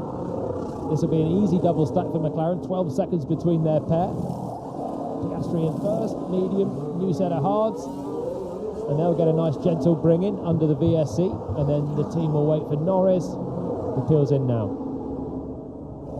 Oliver Behrman has disappeared from our driver tracker. We'll try and bring you confirmation with the trackside cameras in a few moments of the marshals recovering the car. Still, the virtual safety car is out. They are still recovering the car, and still the virtual safety car is out as a result. In comes Russell. This is crucial. He's going to benefit enormously here. You only lose 11 seconds under the virtual safety car instead of 20. So virtual safety car is ending now. Russell's in the pits. It's a really bad stop for Mercedes, though. Oh, they were given a golden opportunity. That was not the moment for a 4.5 second stop. And we are ending the virtual safety car any moment now as Russell comes out of the pit lane. And you can see the Red Bull is right there. Max Verstappen has been jumped by George Russell, and the timing of the virtual safety car absolutely crucial. Russell up to P3, and that's the benefit then. Even with a lousy pit stop, Mercedes have jumped Red Bull, and now Russell's on the medium tyre that was working pretty nicely in that first stint. Bit of a moment heading through turn 7 and 8 for Russell as he tries to get that tyre temperature up to the maximum, up to the operating window. Well, you would, wouldn't you, when you come out on a not fully up to temperature tyre and you see Verstappen in your mirrors for a podium fight. My engine is failing. Okay. Yeah, I cannot drive like this. Albon is right with Antonelli for 5th as well. They pitted before, of course, so that duo have lost out with this. Let's listen in. Good night. An old school engine failure then, isn't it, for Ollie Behrman? Sounds like Bortoletto's got some gremlins going on as well. The British driver, the puff of smoke and the retirement. Oh my God, I lost everything. I think we've had a PU issue.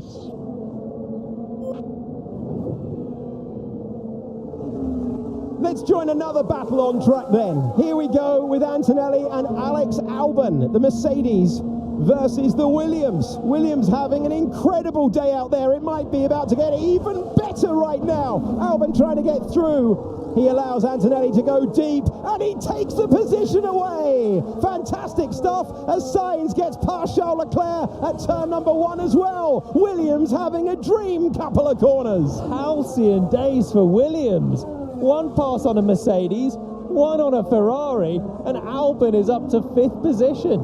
Decisive stuff from Alexander Albon, who was told to hold station, did not fancy it. And now let's see how quick this Williams really is. He's 4.6 seconds away from Max Verstappen. And I know that sounds daft, but the Williams has been genuinely quick this weekend, certainly today. It was a really clever bit of racecraft as well. Pinned Antonelli right the way to the inside as Leclerc thinks about a move back. He's diving to the inside, there's no gap, there's no chance to recover, and Sainz with a crucial move as well. Both Williams in the points, the team that sit in 5th position in the Constructors' Championship. Well, Leclerc will be frustrated with that because he's sat behind Sainz for the whole first stint, and then he's been done a kipper there. The old bluff move, dummy to the outside, send it to the inside, lovely stuff from Carlos Sainz. And he has put a beautiful pass on his former teammate. Albon hanging it to the outside, letting Antonelli go to the low grip inside line. Seconds later, Sainz tries the opposite approach and goes through. Oh, it's lovely stuff. I mean, this was brilliant as well from Alex Albon. So he gets Antonelli right to the inside line, puts him on the dirtier part of the track. Antonelli then sails in, locks up, and Albon has the confidence to brake late, but get to that apex and punch out of the corner and take the position. Wow. Albon in 5th, getting past Antonelli, Sainz in 7th, and Bortoletto being told to bring the car in. We'll see what sort of performance we get for the battle for the podium. Max Verstappen is 2.4 seconds away from George Russell. Russell, who finds himself on the medium, Verstappen on the hard, the same tyre as Alex Albon. Antonelli on that hard tyre as well, and so is Carlos Sainz. The only driver in the top 5 of the grid to try the alternative strategy is the one who benefited from the timing of the virtual safety car. That's George Russell, and George Russell is aiming for his 4th Grand Prix podium of the year in the opening 6 races. Hamilton benefited nicely as well, and that's why he's now riding behind his teammate, who didn't take the full game of pitting under VSC. The VSC ended before Leclerc managed to get out of the pit lane, so he probably took just a little bit of it, which gave him the track position over Sainz, but he immediately lost it with that great move from Carlos. That is a penalty coming, 5-second penalty for Yuki Tsunoda. Classic not stopping for the pit lane speed limit line. You know it's a panic when you're locked up, smoking it in. Disappointment for Yuki Tsunoda, who has 1 point scoring finish in the Grand Prix format. Virtual safety car is out again. And everyone will reduce their pace. Bortoletto has stopped, so we heard he had a power unit issue, and there we go. Second power unit retirement in a matter of laps, really. Pretty unusual. Pulled off in a great spot, though. That is going to be easy for the marshals to recover, as they're going to wait for the signal from race control, which is why they're not instantly running to the car. Virtual safety car out for the second time today. That's Isabella Gabriel Bortoletto's partner. Gabriel Bortoletto, a champion of Formula 3, a champion last year of Formula 2 in a wonderful tussle with Isaac Hadjar that went all the way to the final race. And he has found himself into Formula 1, yet to score points so far this year. And that applies as well to Jack Doohan, Liam Lawson and Fernando Alonso coming into this Grand Prix. Second watch lifted, it was a yellow. Max Verstappen doesn't switch off for a second, looking for every single avenue to try and improve out there. Reminds me of Qatar last year, but it was in the mirrors that time as Norris was bearing down on him. The yellow for the debris, and Lando got pinged on that occasion. So the gallery believe that George Russell did lift. So Verstappen asking the question, and the answer will be that he did obey the yellow flags. Timing of the virtual safety car ending could be crucial here. The green flag will fly once again at Miami International Autodrome, and Carlos Sainz, who passed the Ferrari a couple of laps ago, will be under big pressure. Here comes Charles Leclerc, try to improve up to 7th position and try and go around the outside. Will he be given room? He'll have to be given room, and Hamilton will try and pick up the pieces if they get much closer. This is super tight between the Williams and the Ferrari, but the DRS belongs to Charles Leclerc, and the corner, oh, Hamilton's gonna get both of them. No, just through on Carlos Sainz. I thought we were in for a repeat of Silverstone in 2022. You all know that line. He only got past Carlos Sainz, who tumbles down to 9th position. Oh, take a breath.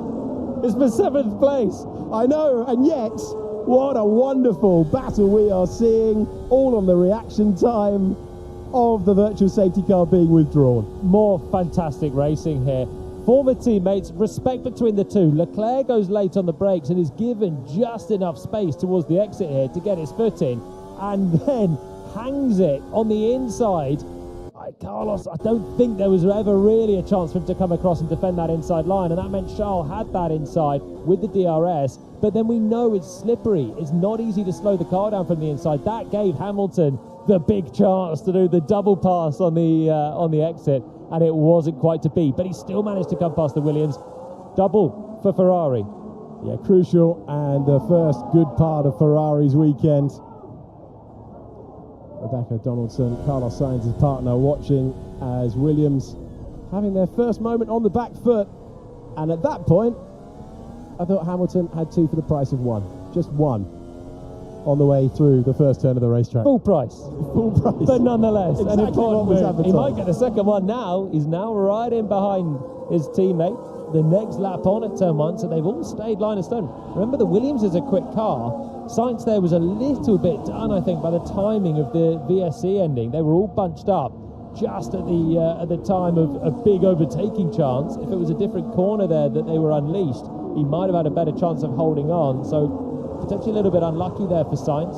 Hamilton making the absolute most of it, and he looks happier. He's on the medium tyre, so Hamilton, like Russell, started on the hard, and this medium tyre seems to be the preferable one. I want to tell you this information while it's pertinent. The Ferraris are just going to see them head into turn 11. They remain in the same positions. Last time around, Alex Albon was 0.2 of a second quicker than Max Verstappen in a dry race in 2025. He's 0.2 quicker than Russell as well. 21 laps to go. I don't think we're going to see the Williams charge into podium contention, but they are absolutely flying. If you consider that a couple of years ago, go back to 2019, they were scoring 1 point all year. They have had some really tough times. The team ownership changed, and they were able to sign a proven race winner. But that Williams, with the best pace that they have had for a very, very long time, P5 would be a huge return of points for a team that has just been happy to score any of them in recent times. They're getting rewarded for signing a really competent driver as well in Carlos Sainz. He's a race winner, as you said, and I think, yeah, they've got a good car. They clearly have a great car this weekend, particularly. I'm just burning up my tyres. Okay. Understood. So that's Hamilton on the mediums wanting a go at those further ahead. There's 6 seconds pretty much to Antonelli up the road, and Hamilton thinks he's got a better chance than his teammate to get there, but he needs the track position. It's not been that hard to overtake, so he might be able to make the move on track as we head towards the DRS zone. It's lap 36 of 57, with the most overtaking that we've ever seen around the Miami International Autodrome for all of the major places in the points all the way down. to the final one, currently occupied by Yuki Tsunoda, but he's got that penalty hanging over him. Okay, so the battle for the lead, by the way, is that's in 7 seconds, and Norris has just put in the fastest lap, half a second quicker than Piastri. He has looked a bit quicker of the two McLarens so far in this race. He just lost so much time behind Verstappen. The gap went up to 9 seconds. It's now down to less than 7. Oscar's still controlling things, but we'll keep an eye on that. 20 laps to go. The two Ferraris, line astern, Charles Leclerc in 7th place, Lewis Hamilton, who instigated the team swap in China, if you think back to the second Grand Prix of the year, and said, let Charles have a go, because I'm just not quick enough on this tyre. Basically appealing to Ferrari for that. You know, I should just sit here, sort the whole race, and come back to you. He's closer. I think he can make the move on track. He's close enough. The DRS zone is long coming into turn 11. That's where they're heading very shortly, sweeping through these fast corners.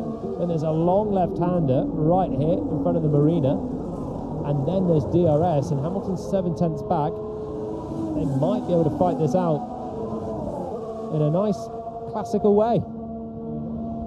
Ferrari might want to put a stop to that and launch Hamilton up the order to try and have a go at Antonelli, but still they continue to run, discussing things clearly on the radio. Plenty of fans around this circuit. You can see Charles Leclerc slightly deep into turn 11 and plenty watching. That's a great atmosphere all the way around 11 and 12. So many grandstands there. Hamilton is clearly quicker at this point. The medium tyres are working well. Leclerc's not really making any inroads into Antonelli ahead. He's had a couple of laps to try. Is Hamilton going to be close enough for a move here at the final corner? Hulkenberg has come into the pits and he's just dispatched with Alonso. Liam Lawson is in the pits to retire. The driver who was spun around at the start of the Grand Prix has been carrying floor damage ever since. Want to keep the DRS to Charles and go ahead like this. It's behind 1.5. You guys, and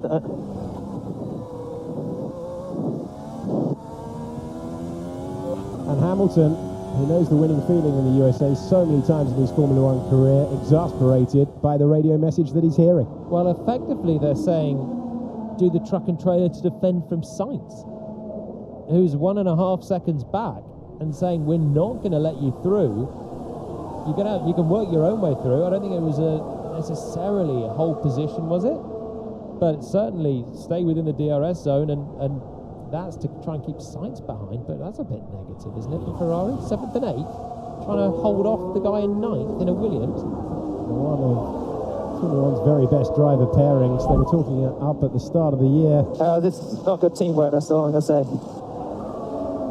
It's also their former driver they got rid of, that they're trying to hold off. That is not... The logic there doesn't make any sense. The logic really would be to allow Hamilton through, I think, at this point. Leclerc's a few tenths quicker than Antonelli, but the laps are ticking down, and he's got a 5-second gap now to try and make up. And Hamilton is going through. Charles Leclerc told to swap the positions. And Hamilton, hugely experienced, of course. This is his 362nd start in Formula One. He knows when to talk on the radio, when to leave it for the debrief. He wasn't prepared to let that one go. Yeah, I think common sense prevails in the end, and we can now see what Hamilton can unleash on the mediums. He's clearly happy on this tyre, and the medium tyre is good. We saw it with the McLarens in the first stint.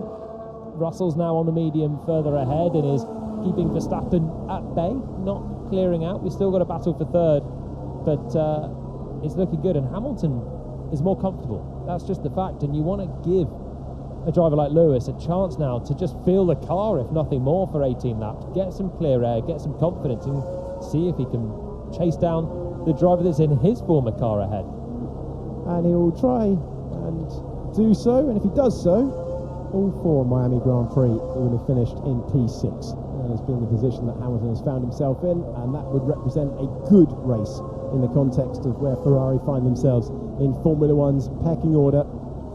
At the moment being beaten by a Williams on merit, and they can't be certain that Sainz isn't going to try and provide that headache for Charles Leclerc. He's very nearly within DRS range. Out front, the lead is 6.7 seconds between Oscar Piastri And Lando Norris, George Russell is 30 seconds off the McLarens. You're looking at the retirement for Liam Lawson in that bright pink liveried, special Miami livery for the Racing Bulls team this weekend. And Sainz is closing in.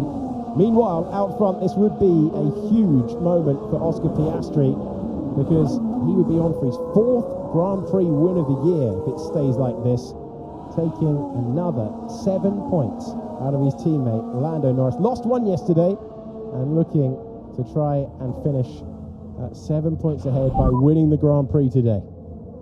In China, I got out of the way when you're on a different strategy. Understood. We swapped the cars. Have a tea break while you're at it. Come on.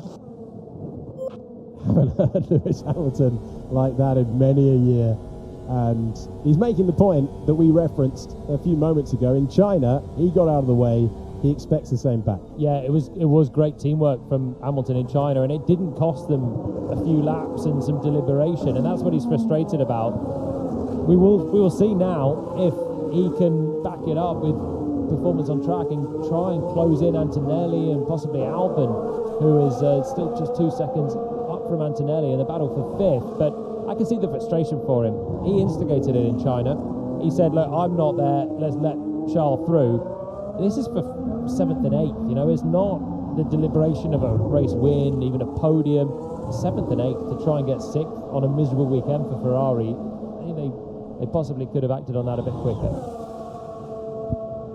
Max Verstappen has got the gap to George Russell down. It was 2.5, it's now 2.1. I remember Russell is on a tyre that will degrade quicker than the one that Verstappen is on, so we'll keep you updated on that gap. I need Lewis to go faster. I've just got the dirt here now. And Charles Leclerc on the radio this time. Well, you can't keep everyone happy, can you? Lewis spending lap after lap within DRS range of Charles. Charles had the chance to stay within DRS range of Lewis. He's 1.3 seconds back, and obviously now wants Lewis to clear away from him so he can drive the car normally, with Carlos Sainz still 1.7 seconds back. Tough stuff being a race engineer sometimes. They decided which way to go. The Ferrari team taking a couple of minutes to come to that call, but they did come to that call. A very good lap for Max Verstappen last time around. It's now 1.8 seconds, that gap having come down, and he's chipping away at George Russell's place on the podium. Yeah, he's still there. When Verstappen's in contention, you can never rest easy. If he has half a chance to try and get back to the podium, he will absolutely go for it. He's got a decent gap back to Alex Albon, so the Williams, I'm not going to say the wheels have come off the challenge of the Williams for the podium. He still had a great race, but it looks like 5th place is the best that Albon could be hoping for today, and he is still keeping Antonelli at bay. Hamilton, by the way, hasn't managed to up his pace significantly since coming past Leclerc, and the proof is that Leclerc's still 1.3 seconds behind Lewis Hamilton. But I think it's a battle for 3rd that we're going to look at. Norris has nibbled away at Piastri, but he's not done enough, and the laps are ticking down. He'll keep with it, but he'll know that he is running out of time. Driver who dropped down to 6th position at the start of the Grand Prix, fought his way through. McLaren became Formula One's form team at this race 1 year ago, when Lando Norris got his maiden win in Formula One, and the timing of the safety car heading his way. And then he added 3 more wins last year, won the opening Grand Prix of the year. Norris will be desperate to try and close up in the remaining laps, knowing that when it was in different conditions, he was able to do so towards the end of the sprint. Just try and harry Piastri home. That gap has been static at 6 seconds for a while, though. Verstappen now 1.7 seconds away from George Russell, which is why you're looking at the pair of them heading to turn 17. And Verstappen has just done his best lap of the race, matching the pace of Piastri out front. So on the hard tyres right now, the Red Bull looks a little bit more comfortable.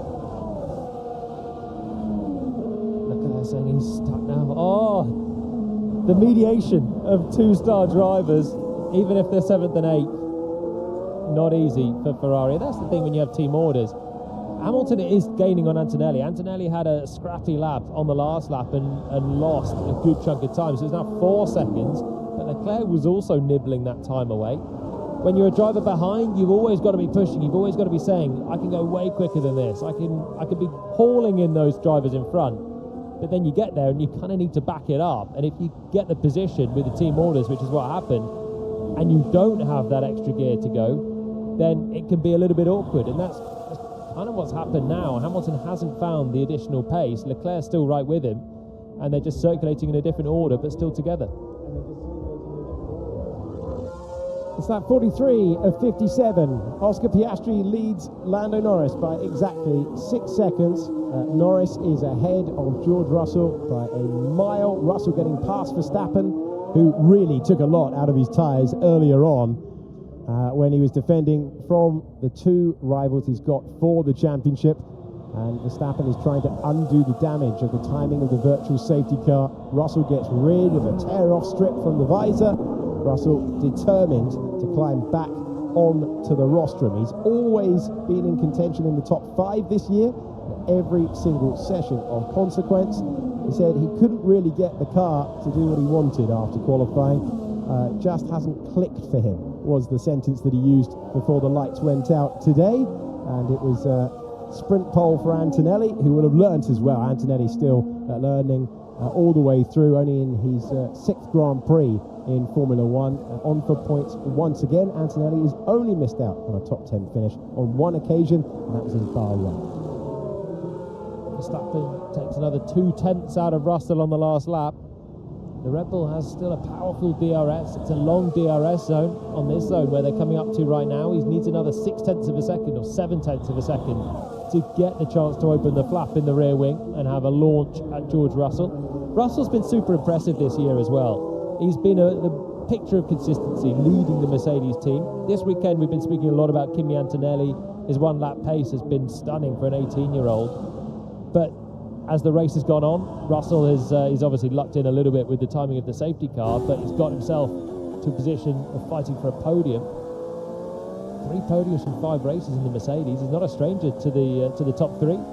But nor's Verstappen and the two of them, who have both been really, really good, plucky underdogs against the mighty McLarens. They're exactly that today. 27 seconds between Norris and Russell. The separation between my legs is to the right. I'm getting stuck with it. So a pinch in the cockpit for Charles Leclerc. So I think he's talking about knee padding there.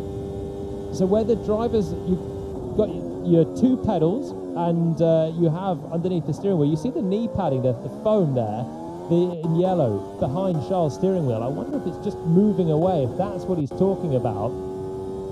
He's just getting his right foot then is becoming harder to maneuver perfectly over the throttle. It's not slowing him down. He's 7/10 behind Hamilton.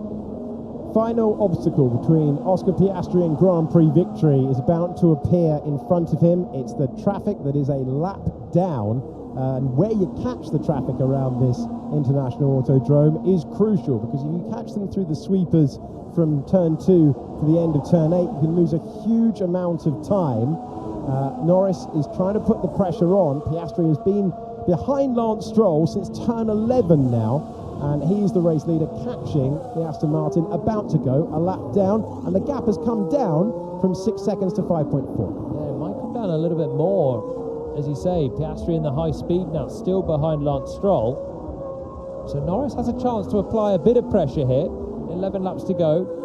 If he can get the gap down to a couple of seconds, then you never know what can happen. Just needs a chance to put some pressure on. I have to say, Oscar Piastri is fairly unflappable, and he's had a lot of pressure in some of his race wins so far. I'm thinking back to China, where Lando wanted the chance to close in and then had a brake issue, but you don't often see Oscar crumbling under pressure.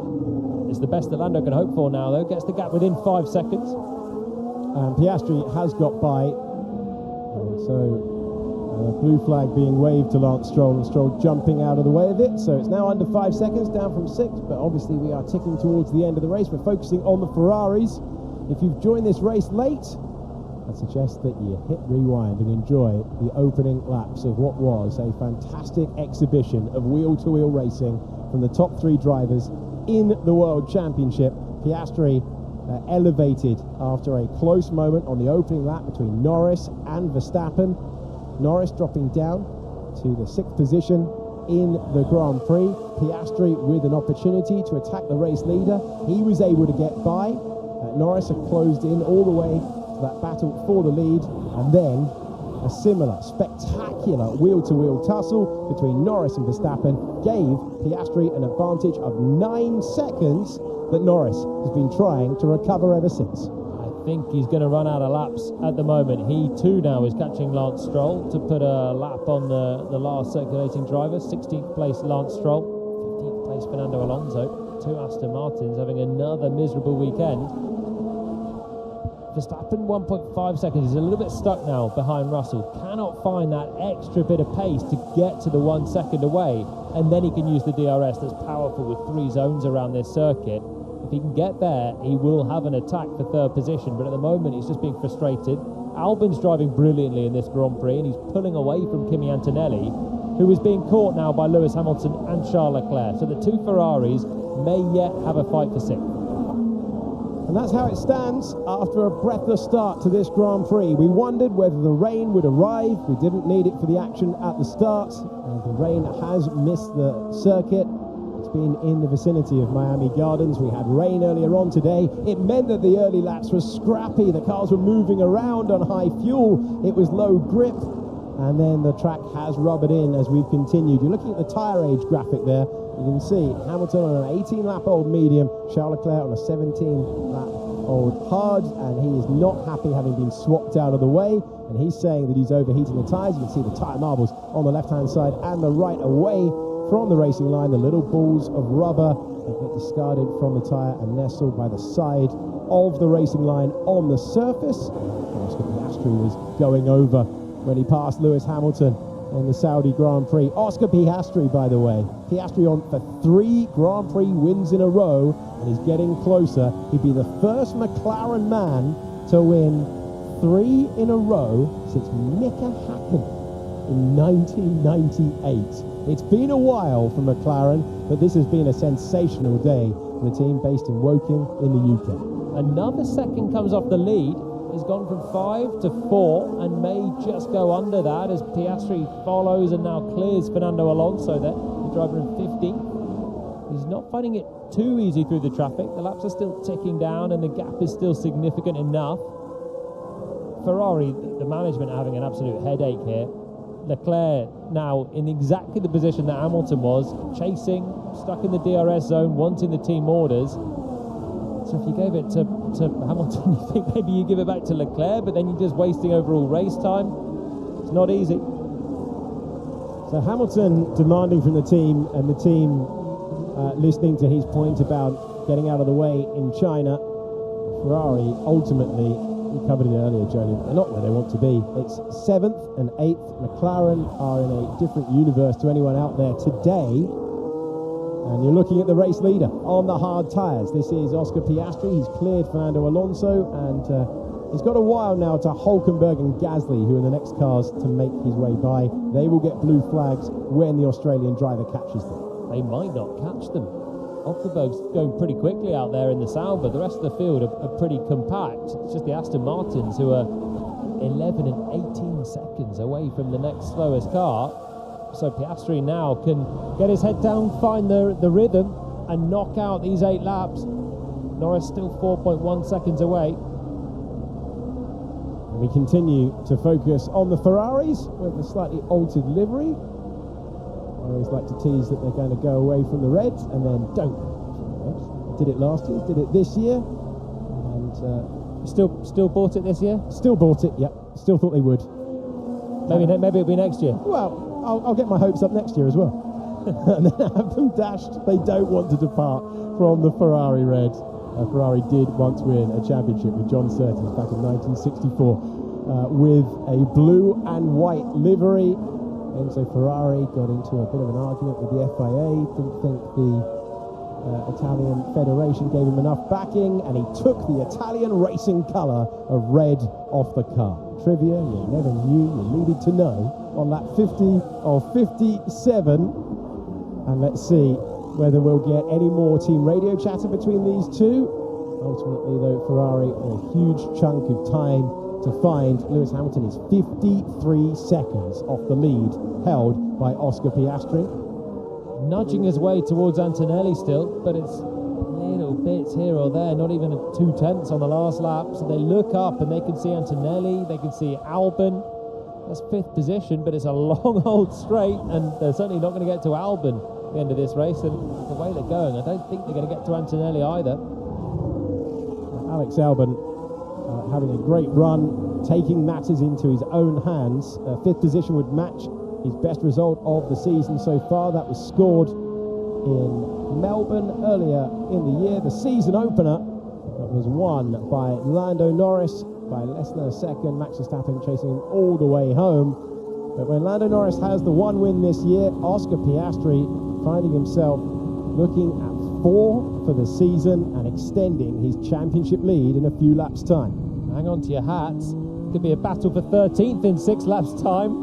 It'll be a final lap showdown. Gasly v Hulkenberg. We were spoiled earlier on. We were absolutely given all the courses of overtaking, starter, main and dessert earlier on, and these two are all going to fight their way to the end. Hulkenberg looking to make forward progress with Sauber.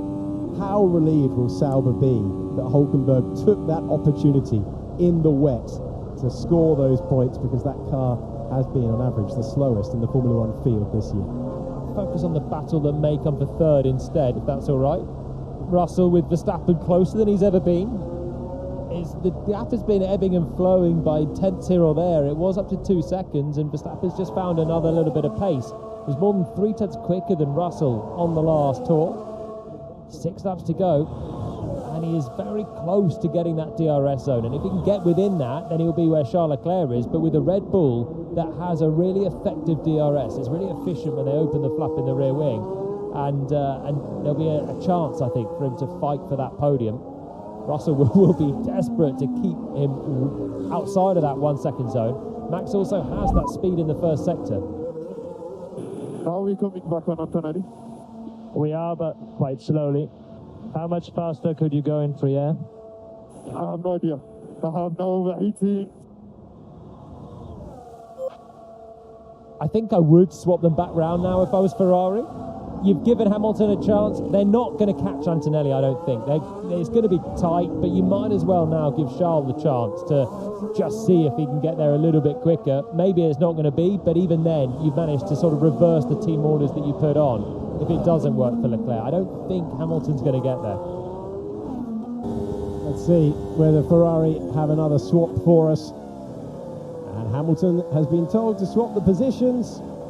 So Ferrari getting a lot of airtime with this, but not a lot of points. 7th and 8th. No matter which way round they swap, they're going to try and see if Leclerc can do anything towards the end. And I imagine Lewis Hamilton is going to feather out of the throttle in a couple of meters' time and let Charles Leclerc back through. Ferrari trying everything, and it's Charles Leclerc's go to try and hunt down the Mercedes. Yes, they've basically just lost race time with this. As Hamilton backs off, Leclerc had to back off as well. Hamilton stays ahead for the moment. Will he let Charles go into the first corner? He's got DRS as well, Leclerc. He's not going to make an authentic move. He's too far back for that. Hamilton's going to stay ahead. Having fun with Ferrari's team radio this year, aren't we? They were expecting the positions to swap, and Charles Leclerc being told to try again next lap. Lots of fun. 3.7 seconds for the lead of the Grand Prix out front, as Piastri closes in on Nico Hulkenberg to lap the south. We can make a big issue out of this, but either way, I don't know if they're even going to get Antonelli with the perfect race. They just don't have the pace, is the fundamentals here. Leclerc wasn't doing a lot before when he was ahead, and it certainly looked like Hamilton was quicker. Hamilton's then got the position, and he's not really gaining enough. We'll try again next lap.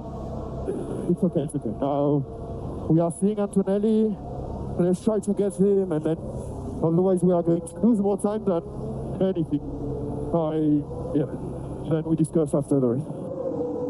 That'll be a fun debrief. Either way, it's Charles Leclerc's go now. Up to P7 he goes. Lewis Hamilton was given the chance to fight, and now it's the man from Monaco's turn. Let's see whether we can put any pressure on in the final stages, running out of laps. Yeah, and there you see what Charles was talking about. By swapping, you do lose that bit of race time there. The gap that was 2.3 seconds from Hamilton to Antonelli is now 3 seconds as the closer driver just loses time. But as I said, I don't think Hamilton was going to get there. And conventionally, if you swap the places and it's not going to change anything, you'd swap them back so that you sort of undo the artificialness of your team strategy, and that's what's happened now. And Leclerc could just hammer it for 5 laps on a hard tyre that's durable, more durable than the medium that Hamilton's on, and see if he can get back to Antonelli. But it's an even taller order for him. And Sainz 1.4 behind. Going to let fast as well. Oh dear.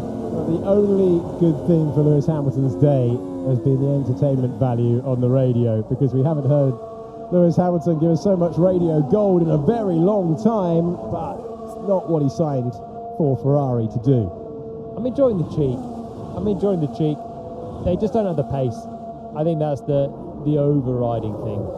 7th and 8th. Sainz has just been there as a looming menace, and more of a problem for Ferrari's team radio than the Ferrari drivers overall. And Hamilton stays within DRS range of Leclerc as well, so he should be safe from Sainz. But Sainz is having a very good drive, as still is Alex Albon, and George Russell continues to steer clear of Verstappen. 1.8 seconds, and the gap's still just coming down before going back up a little bit. Russell ticking down the laps. Norris 3.5 seconds away from Piastri. He's had the better pace in this race, and his Grand Prix was just undone by that first corner. And then the big moment where the gap ballooned to 9 seconds and he couldn't clear Verstappen at the first time of asking. Defining stuff. We thought it at the time, and it has turned out to be the case. You can see that Max Verstappen, let's apply the live points for you, moving to 99.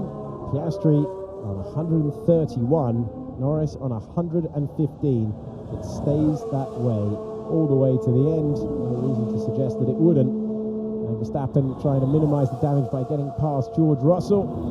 He will hope that he can stay in contention, keep providing magic pole positions, and hope that the load test, which is going to change in Barcelona on the front wing that decides so much about a car's overall performance, he will hope that that resets the order. Man, he is hustling the car all over the curbs.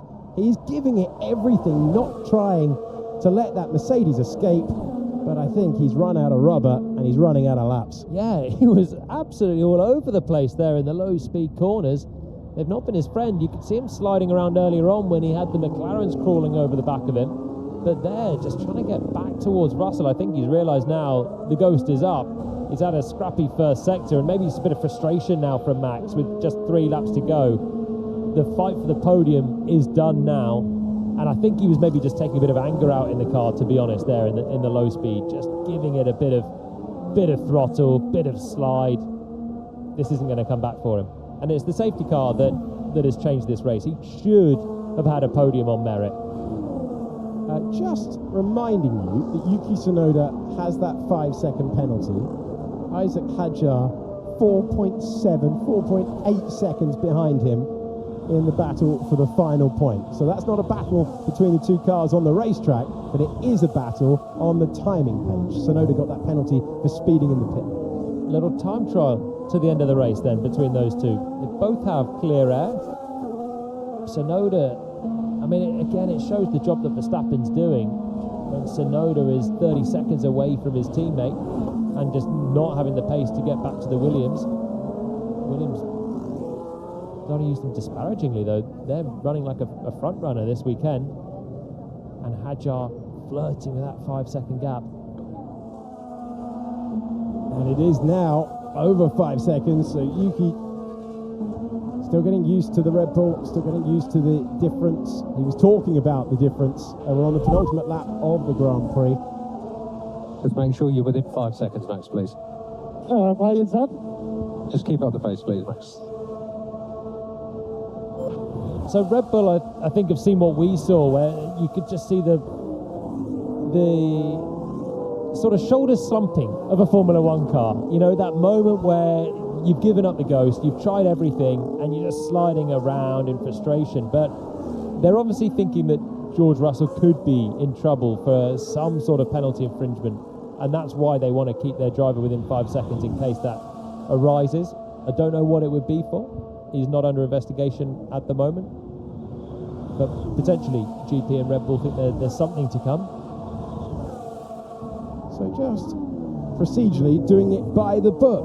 Well, it's a Grand Prix defined by the start and the scrap that we saw. Today's task, how quickly could you pass Max Verstappen? What a contender to try and get by.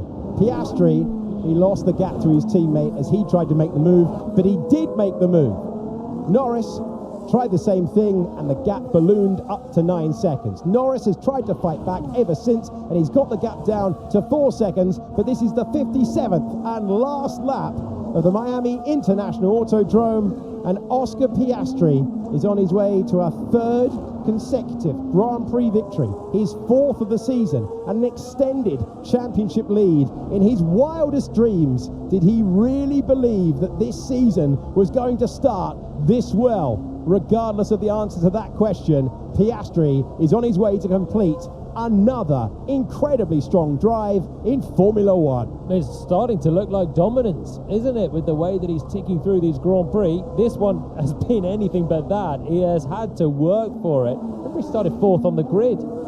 Picked off Norris as Lando went wide on the first lap, found overtaking moves on Antonelli and then critically Verstappen, and he is ticking the boxes at the moment. The championship leader will increase his championship lead.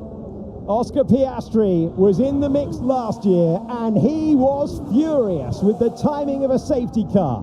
That applied last year, it applied yesterday, but this time he rotates the McLaren out of the 17th corner and the Australian driver will see the checkered flag first. Oscar Piastri wins the Miami Grand Prix. 3 Grand Prix victories in a row. The first McLaren driver to do that since 1998. It's a 1-2 for the team. Piastri extends his championship lead. Norris is second across the line, and George Russell, isn't this an explanation of how dominant?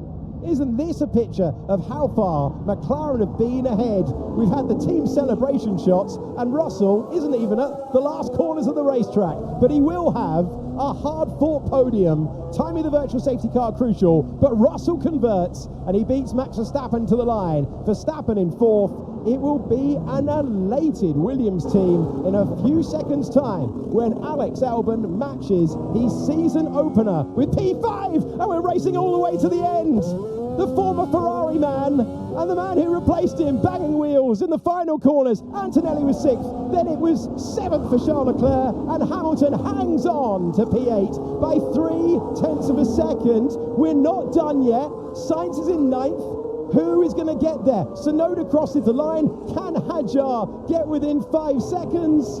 No, he misses out when the penalty is applied by 1/10 of a second after 57 laps. Here's your race winner. Well done, Oscar. Great job. Really smooth. Pace was phenomenal. Nicely done. Well, we were breathless in the commentary box, and there were some amazing overtakes, but Oscar Piastri, it's got to be something special to get that man worked up on the radio, getting used to Grand Prix victory. Yeah, he is putting weekends together supremely well at the moment. Really, really looking like a championship contender in the making. Wondered at the start of the year if this was Norris's year. It could still be. It was a decent drive from Lando, but my word, his teammate has come on leaps and bounds. McLaren were on a different planet in this race. They had such a dominant car and they used it to the full extent. Late send. Hamilton turns in. We're definitely in the land that gave us the phrase rubbing is racing, and in the end it changed nothing. Yeah, little bit clumsy that one from Sainz. Yeah, he moved a bit under brake in there. He did maybe turn in slightly early, but I think it was a big old lunge and not. It was a bit sort of half baked there for Sainz, only just getting his nose alongside the rear wheels of the Ferrari. He's got a 13-second gap back to Yuki Tsunoda. It's under investigation, but I don't think anything's going to change for that one. Fourth on the grid to the win for Oscar Piastri, who found himself up to second position, gave us a brilliant battle with Max Verstappen. He got by, he built the lead, he stayed in that position, and he now has more career wins in Formula One than his teammate. 6 wins for Oscar Piastri, and it's a first ever triumph in Miami for the Australian, who is leaping off the car as a winner once again in Formula One. 4 Grand Prix wins in 2025 and an extended championship lead now. Last year, the headlines, the stories, all made by Lando Norris with his breakthrough. But what an improvement in qualifying this year for Oscar Piastri, who is dancing right now. That's about the only thing that hasn't gone to plan today. And he says hello to his teammate, who says well done. Piastri at the flag, the winner by 4.6 seconds. And your provisional top 10. Piastri, Norris, Russell on the podium once more. Verstappen, Albon, Antonelli, Leclerc, Hamilton, Sainz, and Tsunoda. Well, you know it's a good season. You know things are going to plan, but you've got a celebration planned with your mechanics, even if that one wasn't executed as well as his Grand Prix was. Well, yeah, going to be a judge on Strictly coming up. He didn't seem overly enamoured with what he'd done. It was a cautious celebration, wasn't it? It was the most animated he's been all afternoon, I think. Having a little jig to his team. Running out of the old celebrations, starting to spruce things up. All smiles between the McLaren drivers, though. What a weekend. It might work on the dance moves for the next time. Yeah, Dancing with the Stars in this part of the world, Strictly in the UK. As the McLaren men begin their debrief.